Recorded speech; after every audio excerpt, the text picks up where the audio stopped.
With the $5 meal deal at McDonald's, you pick a McDouble or a McChicken, then get a small fry, a small drink, and a 4-piece McNuggets. That's a lot of McDonald's for not a lot of money. Price and participation may vary. For a limited time only. This episode brought to you by the following patrons: Legos and Blueberries, Leaf Girl, Min, Sex Caliber Bones a Lot, Madeline, Alyssa, Vixen, Holly, Natasha, Laura, Jeremy with the laser eyes, Allie, Logan, Libby, Aaron, Kristen, Tia, and Jonathan. And all the patrons want you to know you're loved, you're listened to, and you're a valuable member of this awesome Horror Virgin community. And if you want to hang out with us, do so in the Facebook group, where we'll be hanging out daily.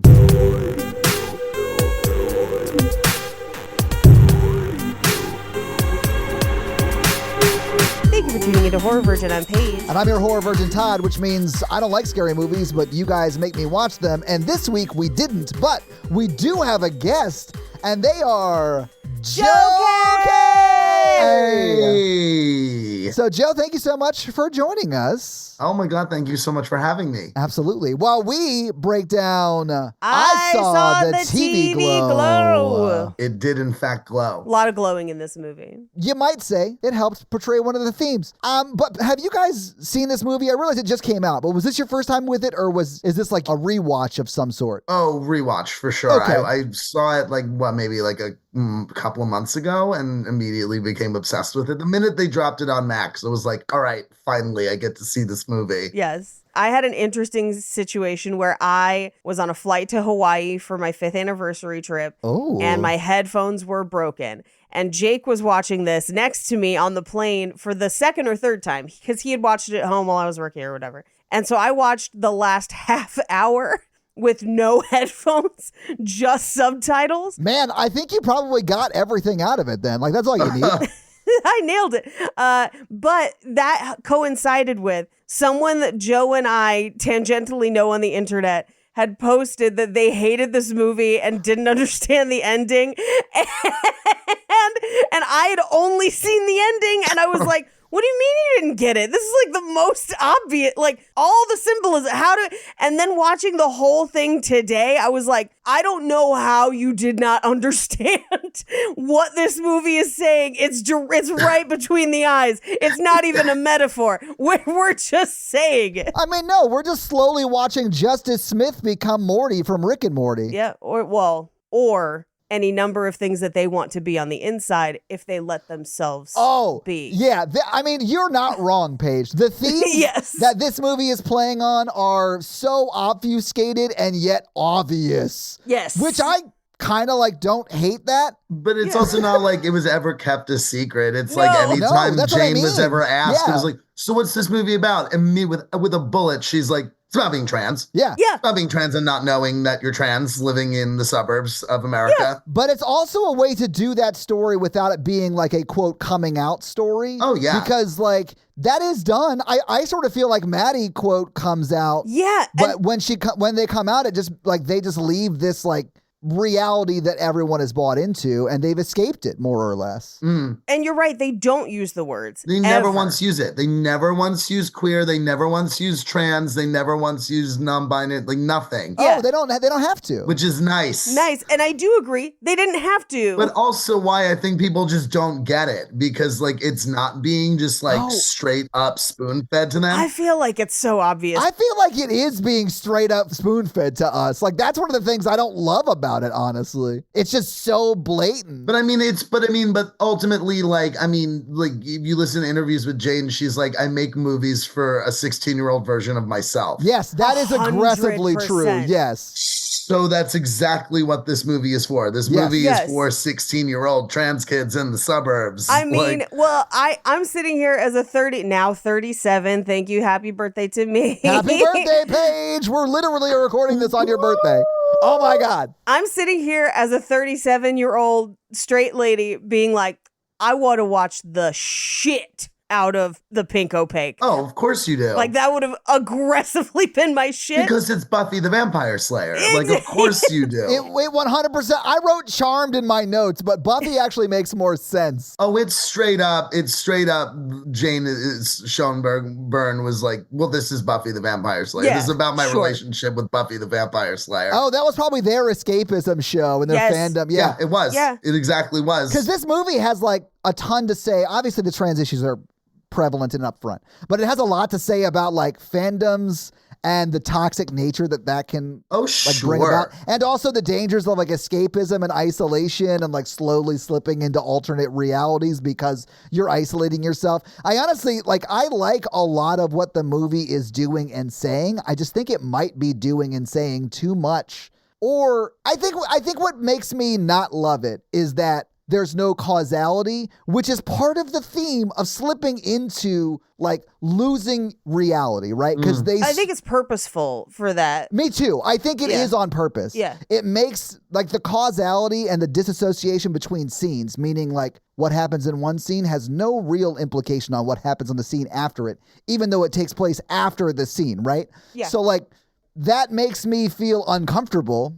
And I sort of feel like that's what the director wanted me to feel. Oh yeah. You know what I'm saying? Oh yeah, because the entire thing is literally and metaphorically about like feeling trapped in your own body and like discomfort in your skin and like wanting to get out, like to rip yourself open and come out of your own skin.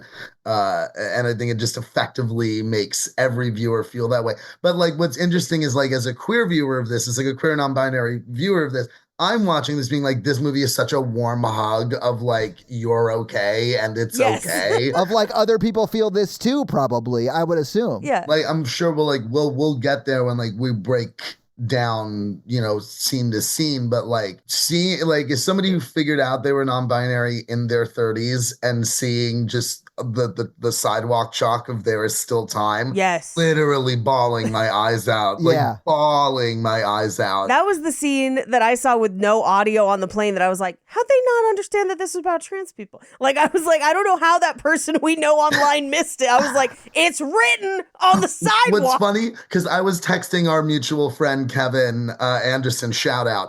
And I was like, I can't deal with it. Like, this guy's fucking driving me up a wall. And Kevin's immediate with 30 seconds, there was a response of, well, we all know he always has dog shit opinions on all movies. He does. And then I think I texted you and I was like, I can't handle his dog shit opinions on movies. This is a person that, and I don't know, some of you probably have a person like this in your life that somehow has the wrong opinion on everything. Every movie. I don't know how you could do it wrong 100% of the time. Even like it was like, oh, I don't like this. It's always for like the wrong reasons. Yes! Like even if it's something bad, like even if it's something objectively bad, you're like, but that's not why it's bad. Yes. This has been so many times that years of this.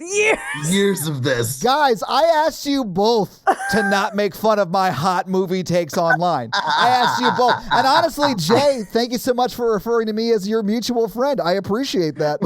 Todd, when I tell you that like the amount of times, because you and I disagree, sometimes we agree, that's part of why the show works. We disagree all the time, but I do that magic thing where I say something that I disagree with, and then I choose something that I also agreed with. Yeah. And I leave you with the thing I agreed with, because it then smooths over any animosity you might feel about the negative thing I said. But I have realized, if you read some of the reviews, listeners don't understand what I'm doing to manipulate the conversation so it sounds friendly. And they just think that I just agree with you on everything, but okay. That's fair. That's not what happens. It's not what happens. Just listen, guys. But I'm manipulative. But when I tell you that you and I agree 1,000% more often than me and this person agree, like that's how often...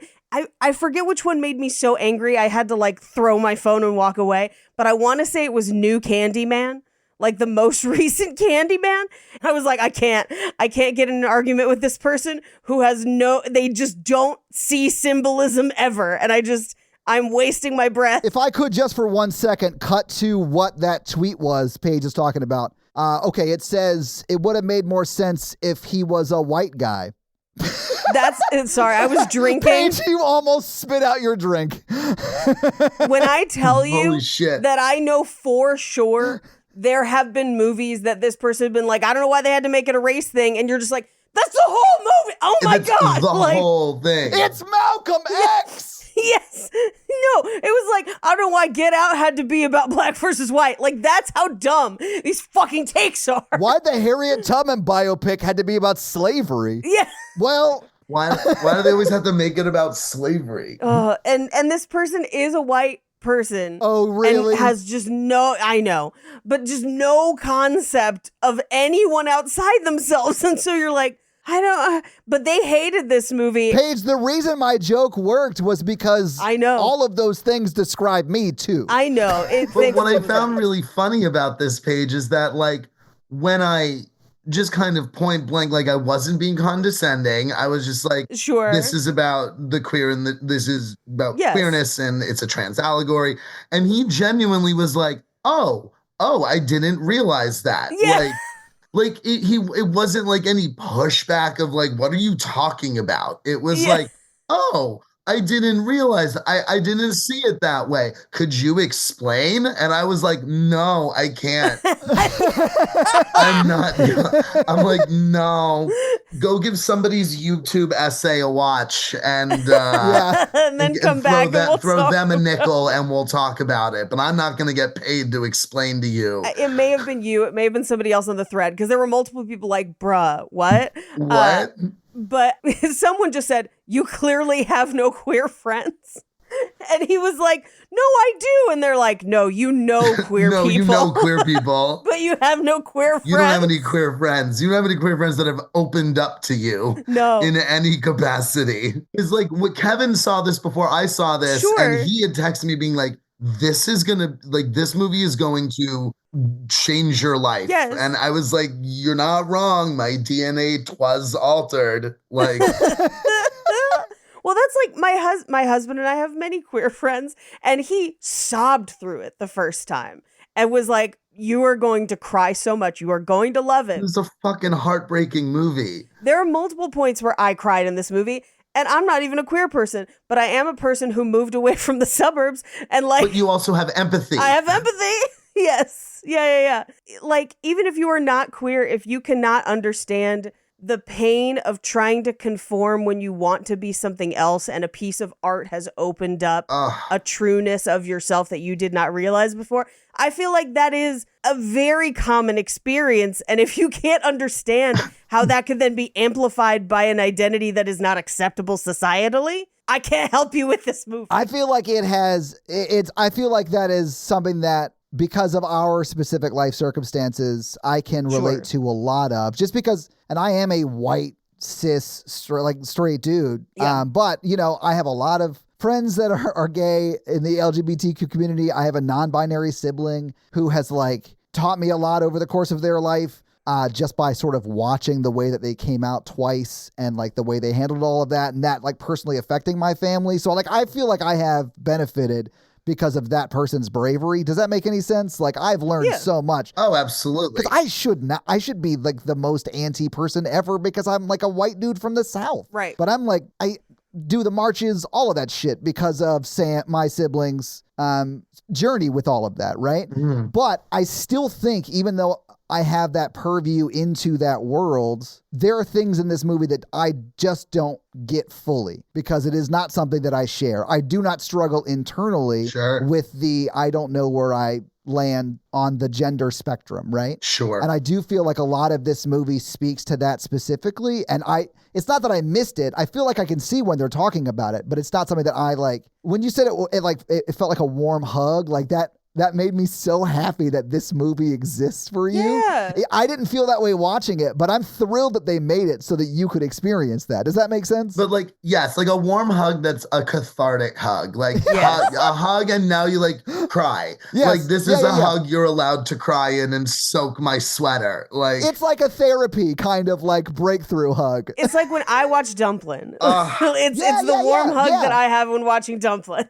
Which I think speaks to your like childhood trauma-ish. Yes. Yeah. Or the most recent season of Bridgerton, both. But yes. The good season. Fight me. No, I won't fight you. That's accurate. I haven't seen it, but I hear it's great. Yeah, I've heard this new season's really fantastic. I like that lady from Dairy Girls. Me too. Oh, yes. And she's very funny. naked in a lot of it. Good for her. Ah, awesome. Fuck yeah. Right? Exactly. But yes, so like, I feel like we all have a warm hug movie or piece of media like this for whatever your specific brand of childhood trauma is. Mm-hmm. Yeah, for a normal white dude, I've got like 90 that came out this year. Like that's Look, we like, know you've got Fight Club. It's fine. Well, that's not even like that's okay. Yes, man, do people misunderstand Fight Club? I know. Fight written Club by a was gay written guy. by like a gay guy who was trying to think of the worst toxic masculinity. Anyway, I could like I love Chuck Palahniuk, but I was one of those Chuck Palahniuk gays in high school where like Yeah, I of had course. every single one of his books and like oh, but well before knowing he was queer. Like I was Right. obsessed with his writing as a queer person. Literally had no idea he was a queer author until I met him at like a signing. And I was like it was this fucking like connection where I'm like, oh fuck. Of course you are. Yeah. Of course. Can I tell you something? What? And Mitch, I know you're listening to this. My best friend from high school is non-binary, and they were also a huge Chuck Palahniuk fan. And like hearing that now, I'm like, oh yeah, of course. Mitch read like all of that. Yeah. Like you go beyond Fight Club and it's like, oh, these are the queerest fucking books that have ever been written. Yeah, Like all of them. Invisible Monsters it's insane they haven't made that a movie. But anyway, we got it. Like, Yeah, they text me regularly pictures of us in high school, and they're like, "How did we not know?" And I was like, "Who's to say?" no joke. Jane Schoenburn, whatever, make the Invisible Monsters movie. Like, are you kidding? Oh, That's the writer-director for the listeners out there that we're referencing there. Yeah. Yeah. They're the person that wrote this. They're the person that said that, I guess, did they actually say that Buffy was the inspiration Oh, for 100%. Okay. You said that like it was something they said. I wanted to close the button on that. Half of my afternoon today was watching interviews. Oh yeah. Like I was like watching like interviews and breakdowns from the cast Awesome. and Okay. Jane because I love hearing little tidbits. Yeah, I like getting into that stuff. And honestly, one of the reasons I like not to plug my show, The Horror Virgin, but like the one of the things I love is like that Paige will go through a lot of that in fun facts. So I thank you for like looking into that and stuff. So you can pepper that in too. But I just saw it for the first time today and I got it. And it was like there was a lot going on. And because of the causality, it was like hard for me to like really sink into it. Mhm. It's vignetted, but I do kind of like it. I feel like it's inaccessible to people like me by design, if that Sure, makes sense. not everything's for you. Exactly. And I'm sort of fine with that. Like Yeah. when you described this as the warm hug, not to bring that up again, like I love that this exists for that reason. Mhm. This is probably one I'm not going to watch again, but I completely get why you're going to watch it 1,000 times, you know? Oh God, yeah. Yeah. Yeah. Well, and the reason why I think the vignette nature of this movie, as opposed to a more straightforward arc, like circular screenwriting arc, works is because I think some of this is meant to be viewed through the lens of memory.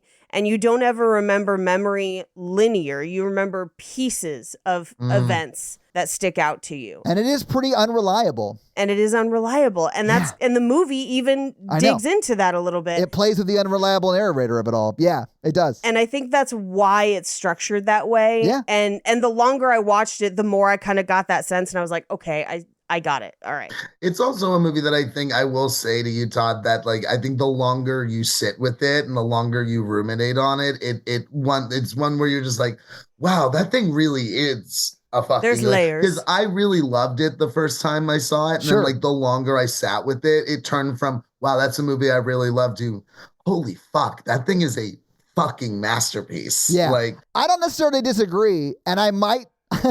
Often when I don't like movies that much, by the end of talking about it for 2 hours, I'm like, nah, I kind of like it. Like I kind of get there with it. Yeah. So I wouldn't be shocked if that happens with this one either. Like, I'm kind of on that journey literally right now with The Substance. That's another one people are begging us to do. Like, I just watched The Substance, and now I'm like, the longer I sit with it, the more I'm like, I think that might be one of the greatest movies ever made. Oh, wow. I've held off on watching it so I could watch it for the show, and I was tempted to do it next, but A, listener request is next, and B, so it might be. We'll see. It might be. It's still like $20 to rent or whatever. But that's one that multiple people have been like, bitch, you are going to love this shit. I'm like, all right. Paige, that movie, it fucks so hard. Like, I'm so excited. I love when a movie fucks so hard, but maybe we should go through this movie scene by scene. This movie fucks gently. It does. Yeah. It fucks like a warm hug, guys. A warm hug that just gradually turns into a fucking. Just very, very tender mission. Just like whispered, like, is that okay? It's a very tender missionary hug, guys. Yeah. We're talking about a hug. It's soaking. Oh, boy. It's okay. soaking. Oh, no. Oh, boy. Okay. Jail. Right to jail.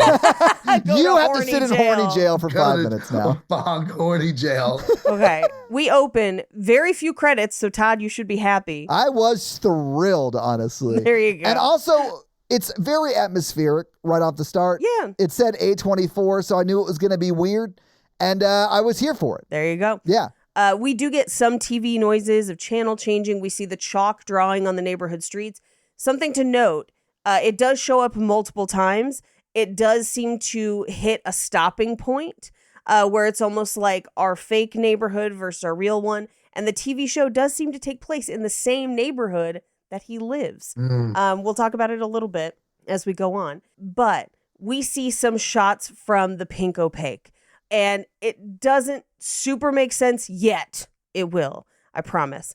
But we see a young boy watching TV, seemingly the pink opaque. We cut to them in the gymnasium of their school with a parachute that is in the bi flag colors. Yes. In case you were curious. And it's that and trans flag. Like that's also the trans colors are in there. Yeah. Yeah. If you read the other side, it's the trans colors too.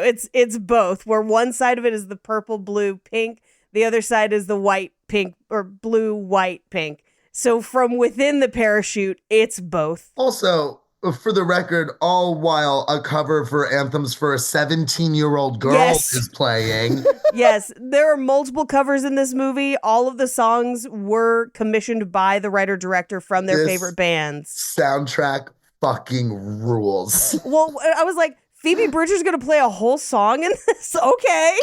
Caroline, there's going to be maybe the most insane Caroline Polachek drop of all time. Like, yes. I fucking love the soundtrack for this movie. The soundtrack fucks hard. Yeah. Yes. Just a heads up. It's a snuggle with a struggle. Yes. I mean, anything that has King Woman on it. Oh, yeah. I mean, this movie has King Woman in it. Are you kidding me? Like, a whole song, a 3-minute King Woman song in this movie. King Woman song is in this movie. Guys, it technically makes this my second favorite musical where a child wants to go to Santa Fe. Behind Newsies. Behind Newsies. That's fair. So I'm glad that song's in there too, so I could make that joke. But I found it largely annoying that it lasted so long. Oh, no. I'm like, what is it, like an hour and 40 minutes and we're spending 5 of them on a song? Well, no, let me put it to you this way. So it's an hour and 40 minutes. 8 of them are the closing credits because we didn't get credits in the beginning. True. Then you have 3 minutes of King Woman, and then you have about 2.5 minutes of Phoebe Bridgers. Yes. Which are like within 6 minutes of each other. Yes. So it's like 2 really long stage performances, like you went to a local club to watch these people perform. Mm-hmm. So it's not like... And that was how Jane had asked them, like, commissioned all the songs to be like, I want you to write songs like they would be being played in this club in 1996. And they were like, okay. Well, nailed it, because, that's exactly what we get in those scenes. Yeah. Down to the screamo singing. Here for it. So. Yeah. That would put this movie at a runtime of about 88 minutes without the song. So just keeping that in mind, if you're curious about runtime, sometimes people are. But we cut to an adult version of our main character basically saying, it was raining and I couldn't sleep, so I started the pink opaque again. Cut to a flashback of 1996. And we will get back to that campfire scene later on. But 1996, he is at the high school with his mom voting for Clinton, it seems, because she asks him to vote for the sax man. Interesting. Yeah, it's Clinton's second presidential run. That's so funny. And they technically commit voter fraud here because he votes. But my mom took me into the voting booth. I know, as a kid. it's not voter fraud because he's not voting. He's like just pushing the buttons for her. Yes. Yeah. Which, like, maybe if they hadn't done this in Florida, the whole hanging Chad thing wouldn't have been a problem 4 years later. And it wouldn't have led to the Brooks Brothers rebellion that led to whatever. I don't want to talk about it, but like we can't. Let's talk about this wonderful pink-hued movie instead of the election, so we can maintain our sanity. Let's do it. Yes, please. Please. So he notices that there is another girl there who he walks over and asks if her parents are voting. No, she's there to use the dark room at the school, but she is reading an episode guide for the pink opaque. And he kind of strikes up a conversation about it. I view this moment in the movie of like, you like see somebody across the room and you don't realize that you match freaks until you get over there and you talk, and then you're like, it was destiny. They knew. I mean, also, I miss the days of the episode guide. Real. Like those, I had the Friends episode guide. So like that, like really, that spoke to me on a very spiritual level of, yeah, you're just sitting there reading the fucking episode guy being like, yes, the one with the breast milk. And the one with the turkey on the head. And yes. Oh, the one where they're on a break. Remember. That's the one remember the one where Phoebe runs? Yes, I do remember. Well, and by the time, so for me, Yeah, well, I was going to ask, what was your episode guide? Like, where if you saw someone like reading, I don't know, a comic book, you were like, that's my kind of nerd. Like, whatever. What was that for you, Paige? Well, it's interesting because like at the time in high school, I was into like action movies and stuff like that. So if I saw someone into movie stuff in general, I was probably finding my way over. Yeah. This is going to sound terrible. Now, as an adult, I find the best dressed fat girl and we are instant buddies because we have a million things to talk about. And the fun thing now is that like Los Angeles has a shockingly dope plus size community. Why wouldn't it? It's a huge city. Oh yeah, for sure. No pun intended. Like there's a bunch of people here are there. There are, but yeah, this is new as of like the last 5 years or so. And so now I meet people at all kinds of different plus size events, and then we all end up at the same events. And so you end up with like a friend circle just because you saw someone and you're like, bitch, where'd you get that shirt? And then you're like best friends. But yeah, for me in high school, it was movies.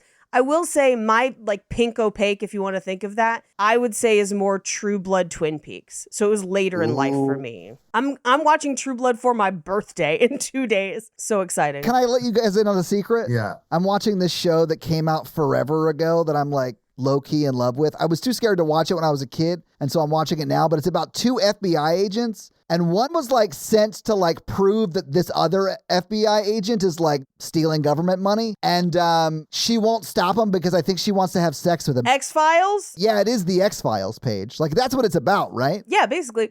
And then there was that one time they drew boobs on Bigfoot. I don't think I've gotten there. You'll get to it. Anyway, I actually have watched. I watched like the first 4 episodes of X-Files last night. Kind of liked it. Yeah. Oh, X-Files fucks, man. Yeah. It's pretty dope. I mean, if I have to choose, I choose Twin Peaks, but it is my particular brand of weird. But that's just me. So, Joe, yours is Buffy, I'm guessing. This is insane, and this is the craziest. This is one of the craziest things about me is I have never seen an episode of Buffy the Vampire Slayer. That is not crazy at all. I've only seen a handful. Except for I have seen the musical episode once more multiple with feeling. times. Yes. Because at San Diego Comic-Con, they would have a meetup where everybody would meet up to watch the Once More with Feeling, and it was a sing-along. At a movie theater, they would screen it, and it was so fun. That sounds awesome. That's actually the only episode I've seen. I love musicals, so I had to watch it in film school. They showed it in film school. Yeah. Yeah, I'm trying to think of what the weird thing was because I was just like a horror movie person. And for me, I was in high school, like I was like such a hardcore like gore hound person, like as I was obsessed with special effects. Yeah. So like I really wasn't getting any of that from TV. I was getting it from movies. Yeah. I was not getting I was a big like going to Blockbuster and buying the 5 DVDs for $20, like and just building a collection of terrible B movies. Yeah. But if you saw someone reading like Fangoria magazine, you'd be like, oh, that's my kind of person. Yeah. Oh, there you go. Like it's a Fangoria or a Dread Central or Bloody Disgusting. Or, For me, if anyone was holding sheet music, I was like, oh, that's my kind of nerd. That's because you be drumming. Yeah. And what's funny is the person who I guess may have like set me on that path in high school, who was a senior when I was a freshman, is the guy who then would go on to found Shudder. Right. What? Sam Zimmerman was a senior when I was a freshman at Talent Unlimited High School for the Arts. Okay. And he would just like hold court like about, music and old horror movies. And like when I found out that he founded Shudder, I was like, well, yeah, of course he did. Well, that makes sense, I guess, when you think about it. Yeah. That's actually, it's really good to hear that like the person who founded Shudder was actually like a huge fan and not just someone who was after money. You know what I'm saying? No way. He is maybe one of the, if not the biggest horror fan I've ever met in my life. I mean, that's awesome though. That's who you would want to found it. Would he remember me? Absolutely not. He was like zero chance. He was a senior. I was a freshman, and I was like tangentially on the outside of that friend group because of this one, like a junior girl who spotted me and was like, you, us, now. Friends, yes. Like, you're a freak. Get over here. That's two of my friends that are coming over on Thursday are girls that I met in college who were seniors when I came in as a freshman, and we were all in the same sorority, but they were like, that freshman girl weird as fuck. Like, she's our friends now. And they are the friends that I have maintained far after college. I love that. And they're coming over to eat snacks and watch True Blood. It's what's up. Dude, fuck yeah. I did love True Blood. Okay. But yeah, anyway, so if I had seen somebody with vampire fangs in high school, I would have been like, you, hello. You suck. We'd be friends. Yeah, because of the teeth. Exactly. But immediately she starts kind of the like nerd download of the thing that she loves. She is incapable of small talk. She even so elections are cool, right? And I was like, no, they're not. No. And then she immediately transitions into, hey, maybe we should just talk about this thing that I'm hella interested in and you maybe saw a commercial for last night. Right.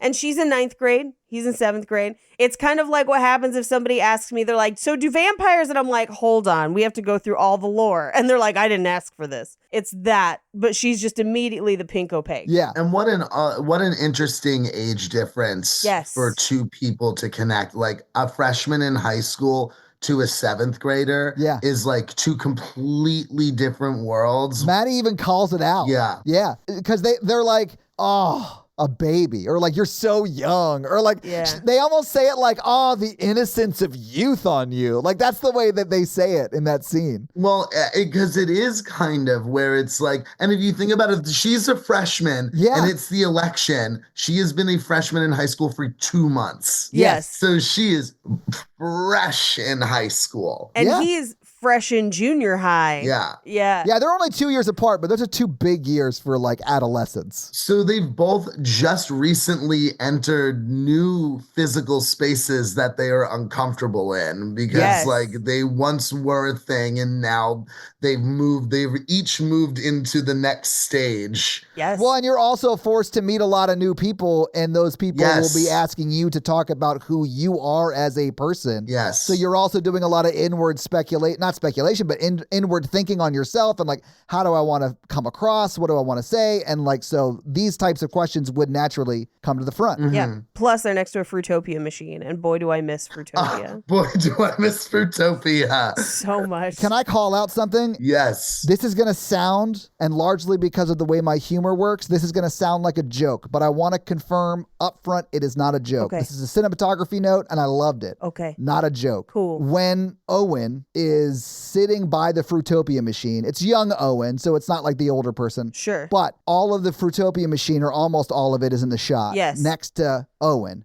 And the only word in that shot is the word body. Oh, body. Nope, it's the word body. Oh. And it's right in the corner, and it's they chose the focus specifically so it wasn't quite out of focus, but it wasn't quite in focus. And I saw that, and I immediately knew this movie is going to deal with trans issues. Right. And it's going to be both of these characters we're looking at right now. And we're like 4.5 minutes into the movie, really. I mean, not for nothing. I mean, I knew this was going to be kind of a trans allegory movie, like walking into it. But like, I got it in 30 seconds. Oh, yeah. Like, truly, a shot of a small boy under a trans parachute while the something for a 17-year-old girl is playing, and I'm like, well, there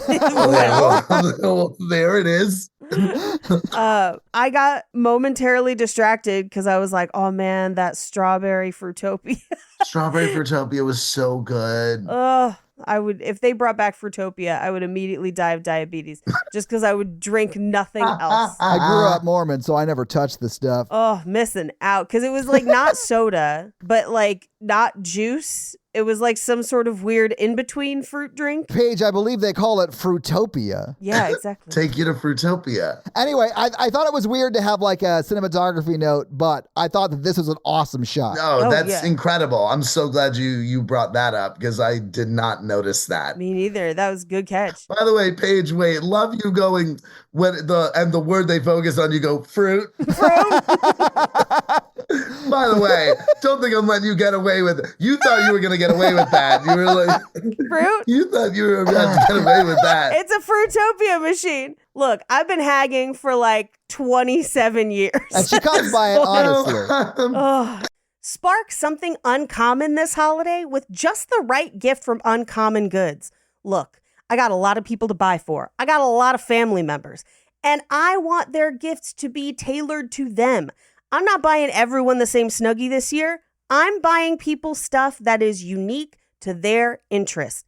It's busy, and Uncommon Goods makes it less stressful to find those unique gifts with incredible hand-picked gifts for everyone on your list, all in one spot.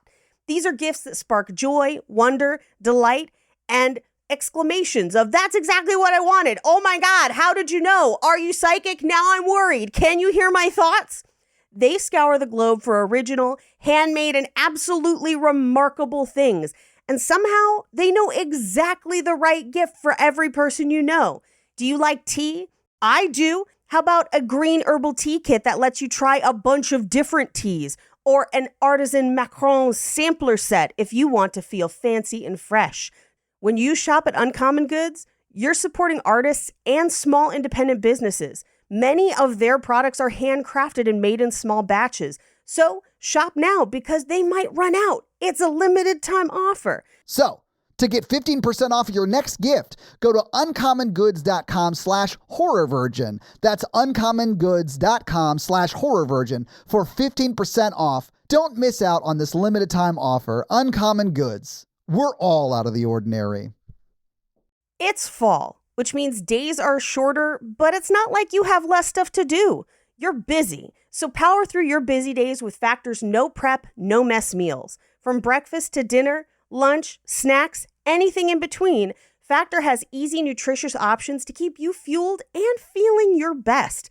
Just because the days are short and it gets dark early doesn't mean that you gotta go down early. Whether you like routine or you enjoy mixing it up, Factor has you covered with 35 delicious meals every week. That's potentially like 5 different meals a day because they're 7 days a week. I'm good at math.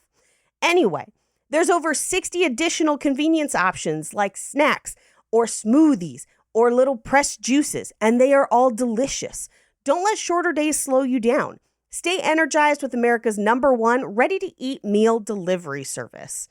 Find guilt-free comfort foods like home-style chicken and gravy and loaded mashed potato and pork chops. That's one of Jake and I's favorites. It slaps. It has no right tasting that good. Plus, feel-good vegan options like sweet potato and chickpea curry, also super delicious. And globally inspired flavors like Peruvian shrimp and red pepper cauli grits.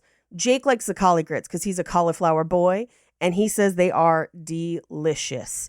But stay on your A game with quality ingredients that you can trust and quality you can taste in every one of Factor's fresh, never frozen meals.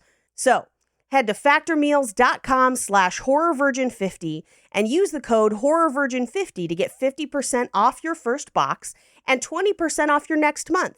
That's code horrorvirgin50 at factormeals.com/horrorvirgin50 to get 50% off your first box plus 20% off your next month while your subscription is active. Anyway, she gives him the episode guide and is like, you should watch it. And he's like, when does it come on? 10:30. That's my bedtime. And she's like, well, me and my friend Amanda, do we all think that Amanda is closeted in the way that Chappell Roan sings about in Good Luck Girl, right? Maybe. I think Good luck, possibly. babe. I think very possibly. quite possibly. Anyway, she and Amanda watch it together every week. And so he basically lies to his mom that he's going to a sleepover, goes to the house, pretends to go inside, and then runs. I have to talk about this. Yes. I don't have kids, so like I'm not a parent. But sure. if I'm dropping my kid off at a sleepover, I'm damn well sure going to make sure they get in fucking Get inside before I drive my ass away. Right? Oh no, my mom or my dad's walking up to that door with me. Yeah. Right? That's what would have happened for me too. And hi, Janice. Yeah. Trade children. Yes. Yes, exactly. Yeah. I'll call you when I get home. Like, all right, so here are the numbers. Like, if you need me, my blah, blah, blah. Yeah. Yeah, exactly. And I'm not saying his mom got cancer and died because she was an inattentive mother, but we don't know. That's definitely not why. I don't think that causes cancer. I don't know how cancer works, guys. I'm not a doctor. Before the lie, I can't, just my timeline's a little mixed up. Did the car ride happen before this where he's like, I want to watch The Pink Opaque? And his dad says... After. So it's after That this. happens after. Okay. Yes. Okay. That happens a few times, though, because he's laying down in the backseat of the car and says it to his mom. Yes. And then, like, that's when they talk about the bedtime, because his bedtime's at 10 at this point. Right. And then he's like, can you ask him for me? Yeah. Can you ask him for me? Which is ooh, that really spoke to me as like a queer kid of being afraid of your father, of being like asking mom to ask dad. Yeah. Because if dad has the authority on something, it's mom, can you ask dad if I can blank? Yeah. Yeah. And in this one, it's actually, can you ask dad if I can have a sleepover? Yeah. Yes. So he doesn't ask about the bedtime because he assumes it's a non-starter. Right. He asks about the sleepover, and then Right. she has to ask dad. And then we do have a scene of them talking behind closed doors of like, oh, he's a good kid. It'll be fine. Yeah, I mean, even in that scene, like, you hear the dad's voice, and it seems like the dad's like, yeah, he's great. Like, sure, why not? You have no idea it's going to be Fred Durst. You have no idea it's going to be Fred Durst. Holy shit, I didn't realize that was Fred Durst. Oh my God, are you serious? I swear to God, Joe, I did not realize that was Fred Durst. And I do just want to say, hearing Faith on the radio around 1996 made me realize that I would never enjoy music again. I'll never forgive Fred Durst for that, but like, they do fine in this, I suppose. Yeah. Honestly, Fred Durst is barely in this, but I feel like it's almost the fact that it is Fred Durst that's more important than the performance itself. Does that make sense? Like, I know that's a crazy thing to say. No. You're not wrong. I actually 100% fucking agree with you on that. Yeah. Like, I 100% agree with you. It is very deliberately Fred Durst. Yeah, because I also feel like if you're a queer kid in 1996, who are you probably afraid of? The Fred Dursts of the world? Like, probably. Oh, boy. Like, I watched that documentary about Woodstock 99. I know what's up. Oh, boy. Yeah. Anyway, he does get to the house. He doesn't go inside. He waves his mom off. She leaves. He immediately takes off to Maddie's house. Yeah. Where they're playing MASH. Love that. Nice throwback. Love that. Love. And this, oh my God. And like, he's getting to live out such a fantasy for like the little queer kid in me is like going to a girl's sleepover. That's where they're doing the things that I want to do. I want to fucking play MASH and watch Buffy. Like, that sounds great. Right? That sounds great. I don't want to play GoldenEye. But GoldenEye. But it's I know, all like, night. Yes, it's all night. Can we watch something? Yes. I actually really love in my adult life, because many of my friends are non-binary, queer, gay men, you name it, of like, we just kind of all have sleepovers now because we do it grouped by who wants to do what activities and not by gender. Wait, I want to come to a sleepover. What are you doing Thursday? We're watching True Blood. Oh, for serious? Yeah, for serious. Just come on over. Yeah, I'll come over after. I have to go host the open mic, but I'll come by after. Yeah, you know where I live. Yes. Yes. Joe's been to my house for Thanksgiving. So they are playing MASH. It's a wonderful throwback. Oh, wait. Yes. So the names that they're saying during MASH. I have it in fun facts, but yes. Yeah, Michael Stipe yes. is the lead singer for REM. Yes. And so I wondered, and I think I may be misremembering this, but I think when in like the 90s, when someone, like a reporter asked him if he was a gay man in the 90s, which would have been like not like a scandal, but would have made news, right? Right. They said, some days I feel very masculine and some days I feel very feminine, and didn't answer the question like right away. And I wondered if this reference was a reference to that, but I don't know. But his name is fully in the movie. I don't know. I don't know that it's exactly a reference to that. However, they call Mr. Melancholy, who they're about to introduce in the show, the Man on the Moon. And Michael Stipe, who sings in REM, wrote the song Man on the Moon. About Kaufman. Yeah. Right.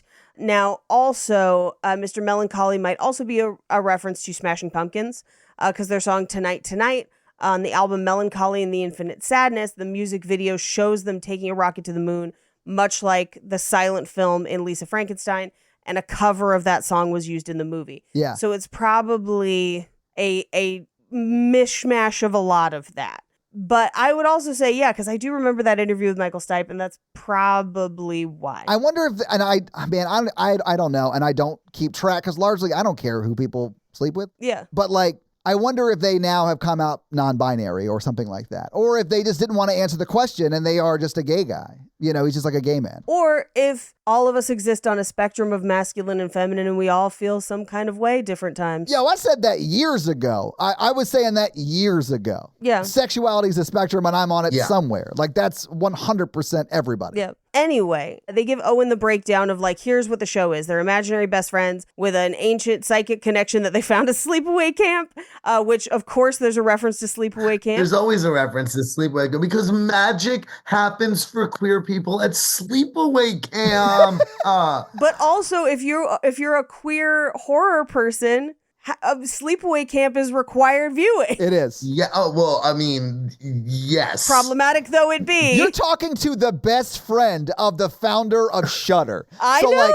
what are you talking? Wait, whoa, we're pulling that. We're pulling back on that. I know. You were very clear about your relationship with them early on. No, wait. It's so funny. You're gonna love this because I just found this. That I forgot I had this. Yes! Oh my God. Okay, so I just pulled this out of his storage. I'm like, oh, I got to put this up on the wall somewhere. Will you explain what it is for the listeners? Oh, for the listeners, it is a signed window card poster for Sleepaway Camp by Felissa Rose. Yeah. Signed and framed. Signed and framed. Like, it is. Yeah. Yes. They're taking great care of it over there. And Felissa will do the mouth thing at conventions when you take pictures of her. I've not gotten to meet her yet. I have heard nothing but good I things. will lose my mind if I do because I love her. Yeah. I love her. Of course. She's always popping up in shit that I'm watching nowadays. I'm like, yes, we appreciate Felissa Rose now. Yes. It is awesome seeing them in stuff like currently. Oh, yeah. So we're breaking down the TV show and what this is. And it is essentially two girls meet at Sleepaway Camp. They find out they have a psychic connection and fucking cool as shit neck tattoos. And then they psychically talk to each other from across the county, which is not a big expanse. Like, you could definitely hang out in person. County. Paige, it drove me insane that they were just like at most a day's walk away from each other in an age of motorized vehicles and never saw each other. Saw each other until the end of the series. If I have friends that I like can call on the phone that I see more regularly, it took them 5 seasons to get together again. But it has like that like old tween, like Pete Yeah, and you're Pete, right. like little kids big adventure, where it's like, It's Are You Afraid of the Dark kind of. Yes. yeah, Yes. it's Pete. I mean, like quite literally Pete and Pete. Like Yes, when because they're they in make, it. they're in Yeah. it. They make a cameo, but and it's Monster of the Week, so it's kind of Are You Afraid of the Dark plus two psychic girls solving crimes, and I'm like, I would have been so all about this show if this existed. This show would have been my fucking life. If this came on after Power Rangers, you would have loved it. Yes. The Pink Opaque truly reminded me of, nobody remembers the show. It was a Disney Channel show called So Weird. Yes. I watched So Weird so much. Okay, Yes! there you go. There's my Pink Opaque. If I saw somebody looking at a So Weird episode guide, I'd be like, Oh my holy God. fucking shit, you are my people. Yes, with So weird. Oh, So Weird, where they were like on a tour bus. It was like a high school girl and her mom on like a supernatural tour bus. Well, and her mom is from The Exorcist. Linda Blair? Linda Blair. It No, was Linda Blair. And I got obsessed with So Weird because I had a crush on a dude that was occasionally on it. Eric Von Detten? No, but everyone had a crush. Everybody had a Eric crush Von on Detten. Eric Von Detten. But occasionally, I think it was Kevin Zegers was occasionally on it, and I was Okay. a hardcore Kevin Zegers person. I just watched something with Kevin Zay. Oh, I just watched Wrong Turn. Yeah. I watched Wrong Turn yesterday and I forgot he was in that. The first one, but he also did Yes. something recently. Anyway, but yes, Anyway. so I was thinking about So Weird while watching this, and I was like, what was the name of that weird show with the tour? I'm just going to read the synopsis out there for anyone like me who has no idea what So Weird was. Oh yeah, Todd had no cable growing up. I grew up poor, Oh. sorry. So here's the synopsis. 14-year-old computer geek Fiona Fee Phillips, who is on the road with her rock star mom, is seriously into paranormal phenomenon, UFOs, ghosts, you name it, and she's uncovered it during her travels. Her brother Jack and Corey Bell are along for the ride. Yep. It Yeah. sounds fun. I think I'd like that show. It was fun. It's fantastic. Look, if you're 10, 11, 12-year-old spooky child page, So Weird is your shit. 100%. I mean, I guess, hey, if any listeners out there have like a 10-year-old spooky kid and you're looking for someone to watch with them, So Weird's a great fucking Yeah. early, So like Weird's that's a good one. spooky kid show. Yes. And there weren't a ton like that. Now you've got Stranger Things. But Stranger Things is pretty hard fucking core. It's a little more grown up. Yeah. That thing is pretty hardcore. Yeah. They just did a revamp of Are You Afraid of the Dark, and it was like a 3-episode thing on Netflix. Yeah, and like they're doing like these like Goosebump movies Yes, now, yeah, where like yeah. fucking David Schwimmer is in a Goosebumps movie that I feel like I have to watch. Right? I mean, of course. I feel like I have to watch that. Yeah, why wouldn't you? I love Friends. I love Goosebumps. That feels like that's for the kids as much as it's for their parents. I love that you're willing to come out as a Friends fan in this Oh. day and age. I appreciate that so Excuse much. me, in this day and age, we all need our fucking warm blanket nostalgia That's right. thing. That's and right. I have literally, my coping mechanism has been starting Friends from the beginning. And I'm like, thank God this show exists and is keeping me away from the brink of suicide at all times. For this Thanksgiving, let's just make a playlist of all the Friends Thanksgiving episodes and just They're play the it. best episodes. They are the best little episodes plays. every They're time. little plays. The one with Chandler in the box, which is a Thanksgiving episode, I Yes. think may be the best written episode of television. It's so funny to me. My favorite is the football one. Oh, the football one's Yeah. really, That's a great one, really. too. Oh man, I love Friends. I'm not afraid to like something that's cringe. I'm not. You know how many fucking people are make The Office their personality? Fuck you. I'm allowed to like Friends. Yeah. All right. I'll accept that. Thank you. I do like The Office, even though I prefer Parks and Rec season 2 through the end. Absolutely. That's the correct answer. Thank you. Yeah. That is the correct answer. I do love me some Office, but for real, I am a party down Oh. person. That's my. And I'm sorry to say that you're both like ultimately wrong because the real answer is 30 Rock. Is the I am best. also a Fuck. 30 Rock person aggressively. Yes. Yes. We talk about 30 Rock all the time. 30 Rock is the best. Yes. Yeah. Tina Fey started it all. I love Tina Fey. So much respect. Anyway. Yeah, so we see the creepy ice cream man who may be a nod to Phantasm, or maybe just they had an ice cream Really head and wanted to fun. make it bleed ice cream, and that was cool. Come on, it's got to be a reference to Reggie. I'm seeing Reggie everywhere nowadays. It's a reference straight to Clint Howard and Ice Cream Man.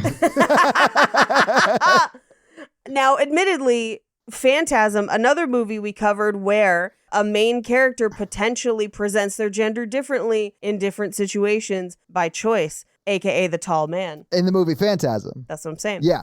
Anyway, I do love that Amanda is smoking Black and Milds, like homegirl. I mean, it's so lesbian coded. Like, so what high I'm school saying. lesbian, goth lesbian coded. Like, yes, 100%. But and here's the thing. I feel like you could have very easily made a similar movie about her journey as we have for Owen's, because hers is like she suddenly decides that she wants to be a cheerleader. She told everyone that I touched her boob. Like, if we watched her arc, I feel like we would get to a same thing of like, you can't deny the thing that's inside you of who you really are, which is the end of this movie. But it would be at like a family Thanksgiving dinner or something with her very boring banker husband and 2 children. Oh boy. I'd watch it. Yeah, no, I'd watch that. In the musical version of this movie that you are laying out for me that I'm hearing in my head, like her fairy god fairy would like show up to her and sing her this song about how you can't deny what's inside you. Like that would be the song. That would be memories for this movie we're writing, Paige. Yeah, just seriously, like you could kiss 100 boys in bars. Take another shot. Try to stop the feeling. You could say it's just the way you are. Make a new excuse. Another stupid reason. Good luck, babe. Good luck, babe. Like that is literally her arc in this movie. Yeah. Fairy god fairy. Yes. Yes. Okay.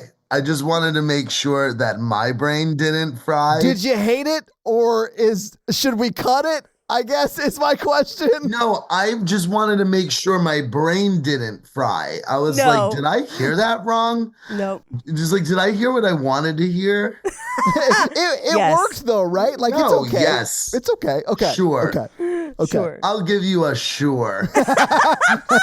Anyway, smoking Black and Milds. Mild. Just torching her lungs. I did think it was funny that their name was Amanda. Oh, boy. I'm just watching Joe have realizations over there. Oh, boy. Oh my God. Oh, Like that's boy. if you guys can hear the eye rolls on this one. Rolling.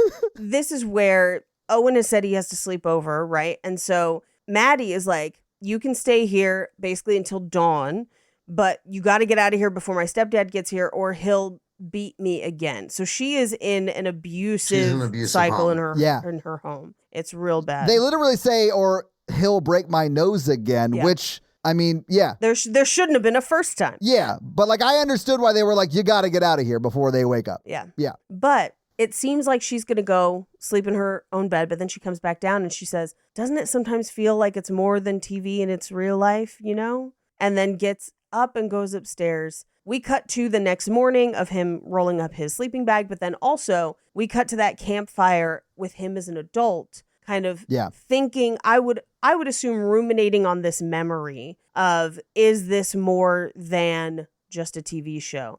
And is this more than just escapism through art? Because this is clearly her escapism for the bad situation she is in, trying to make a better life for herself and existing in this artistic space because it is preferable to the actuality of her home. And honestly, like creating a safe place for you in an unsafe reality, which often means you're not living in a firm reality, you know? Yeah. Because they're like a freshman, right? At this point? Yeah. You can't move out when you're a freshman. They're sort of trapped in an abusive relationship, more or less. So like they have to have a release from that through this escapism. Yeah. We cut to 2 years later. And this is where we will find out that Owen's mom has cancer. Yeah. And he is not really able to, I think, articulate any of his feelings to her about it. And I mean, when people lose parents young, yes, they can often kind of shut down. It's tough to go through. And that's on top of maybe somebody who is already conflicted a little bit about who they are. But we also find out because he asks, can I stay up to watch the show? And his dad is like, no, because the dad is Fred Durst. And no. Literally what they say is Isn't that a show for girls? Yeah. The first time I watched this movie, the first time I had a mental breakdown watching this movie. Oh, sure. yeah. Oh, did I have to pause it and cry for 5 minutes? Yeah, no, I'm sure. Boy, howdy, did I have to pause this and cry for 5 minutes. Oh, yeah. What was your show for girls? Sabrina the Teenage Witch. Yeah. Wait a second. Was that a show for shit? Okay. It wasn't one. It also slapped, bro. It has a talking cat, Dad. No, it was totally good. But I mean, also, I guess, like, the Disney Channel original movies, Xenon Girl of the 21st Century. Oh, zoom, zoom, zoom. Make my heart go boom, boom, my supernova girl. Incredible. Never heard of it. What was that? Or like the Powerpuff Girls. I loved the girl content. Sure. Granted, my parents didn't give a shit about that. Like they were not these people. Right.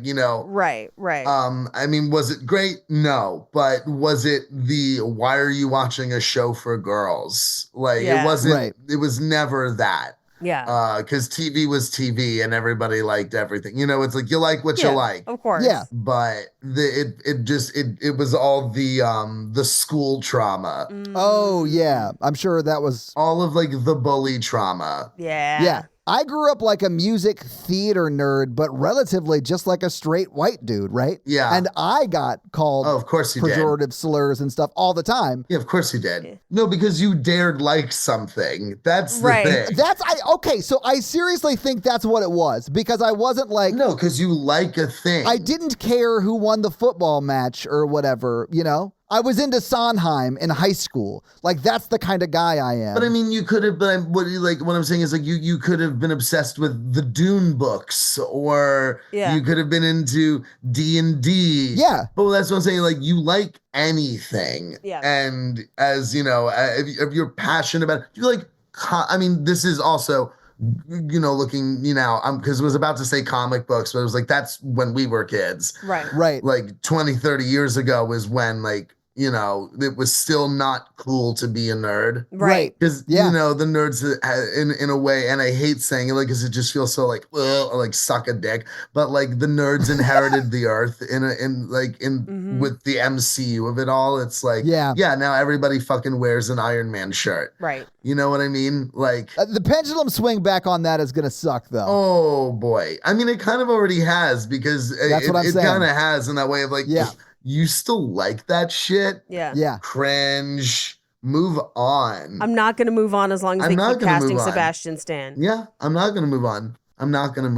Paige just really wants to try out that metal arm. Yeah. That's all we're saying. Yeah, I do. Yeah, you want to know what that arm do? What that arm do? Does it vibrate? It's got a self-heating feature. Yeah, what's up with that arm? Is it ribbed for her pleasure? Yeah, absolutely. That's what those lines are. That's what those lines are. Yep. Yep. Do I have to say code words to turn it on? Oh God. Operation Thunder Down Under is commencing. I wish I remembered any of the code words for him in the Winter Soldier. It was like star, dog, America. Train. I remember one of them is train car. I feel like I Train remember car. one of them being train car, and then the last one is just good girl. That fits, honestly. No, the last one is kitten. Kitten? Anyway. Anyway, so we cut through kind of a montage of Owen not being able to watch the show, so Maddie makes him tapes, which throwback tapes, right? And is writing notes on the tapes, and we see them on the screen. I love it. And I do love it. And it's very much like we are the pink opaque, which is Maddie escaping and identifying with like, I don't have to just be this girl in the suburbs with an abusive parent. Mm-hmm. I can be something outside of that. It's her journey towards escaping. Which at this point in my notes, I just wrote, it's not about nostalgia. It's about finding the art that brings out the true you and then becoming that true you. I love that, you're saying like they're living out the pink opaque because they never see each other. They never see each other. They're in the same school. And the way that you were so outrageously, you were saying it's so outrageous, like this, they're in the same county. They're a day's walk from one another. Yeah. That these two never see each other. Or they just have this secret correspondence that no one knows about. Nobody knows. And I feel like this, and correct me if I'm wrong, because this was not my lived experience, but I feel like of many of my gay friends, they all knew there was one other gay kid at school, and they might not be friends, but they knew about each other. Oh, yeah, but we knew. Right. And so it was almost this like pass in the hallway. I see you, but we dare not speak it so neither of us gets beat up. Yeah. And so like it felt kind of like that a little bit too. Yeah. Yeah. But we are seeing clips from the Pink Opaque, which we've got the creepy twins, Marco and Polo. You've got the creepy clown in the backyard, like all of just these like cuts from the show that again, just the more I saw it, I was like, I would have watched the shit out of this show. I would have been all over this show. I do like, and not to point out what you said earlier, like just a second ago, you were talking about how this movie is not about nostalgia. Right. They actually sort of like look back at these episodes that they like love and they're like using to escape later in the movie. And they're like, looking back on it, it was childish and sort of silly, you know, but like it was what they needed in that moment to escape through. Yes. And I sort of love that, like, if you look at it objectively, maybe it's not great, but it meant the world to them because of what it became for them. I like that look at it. If we went back and watched an episode of So Weird, it probably don't hold up. Oh, there's no way it does. Paige, if you don't know, I've already brought it up on my Disney Plus to watch an episode later tonight. You're insane. But we do get shots from the show where we get some of the storylines from the show of like, how do I know these things? Because there's a rerun of the pilot and it's them meeting at sleepaway camp and they have the matching tattoos. It's their destiny. How can I have a destiny? I don't even have a driver's license. I was just like, what a great line. So good. It was like ripped from the headlines of the CW, guys. Like man. That was, This week on Roswell. You know what my go-to is, like, of that I think of all the time, like, this just a random, and this is from nothing, but I just go, imagine the power of 5 witches. Look, we've got to save Halloween Town. Yeah, it's that.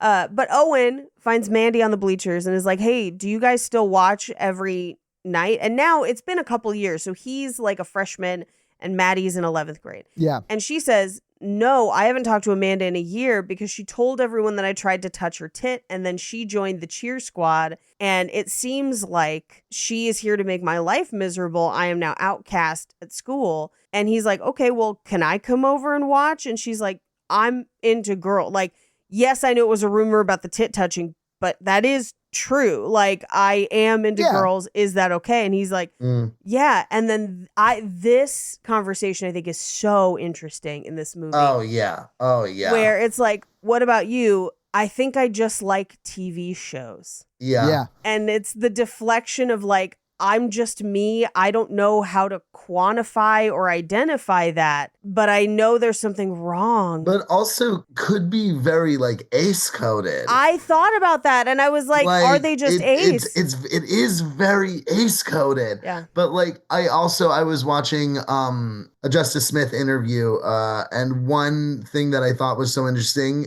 for this whole performance is that said that he based Owen on Julianne Moore in Boogie Nights. Whoa. Wow, okay. Where she, and Julianne Moore in Boogie Nights saying that she wanted to portray the separation of head and body. Yes.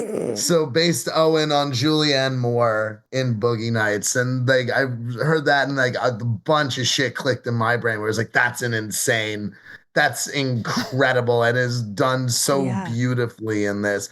And the fact that he has asthma, like, so his voice is always kind of caught in his upper chest. Yes. Yeah. Like his voice is always here and it's quiet. Well, that plays in with the metaphor of like being buried alive that they're playing with towards the end. And he's just so quiet. Like he's so like his voice is, he can't say anything with his full chest. Yeah. Well, and the longer he goes, the more pronounced the wheeze becomes. Yeah. He's literally suffocating. Because he's not. Yes. Because I actually genuinely think like there is something to be said about like if you use your voice and you are even just like physically using, like you're combating you're like the weak lungs, like the asthma, you're combating it. Yeah. Like, and he never fights it. Yeah. He just sits there and lets it take over him. Like, Yeah. But that's what they're doing though. I mean, the metaphor is like they're getting buried alive and not living who they. I mean, the end of this movie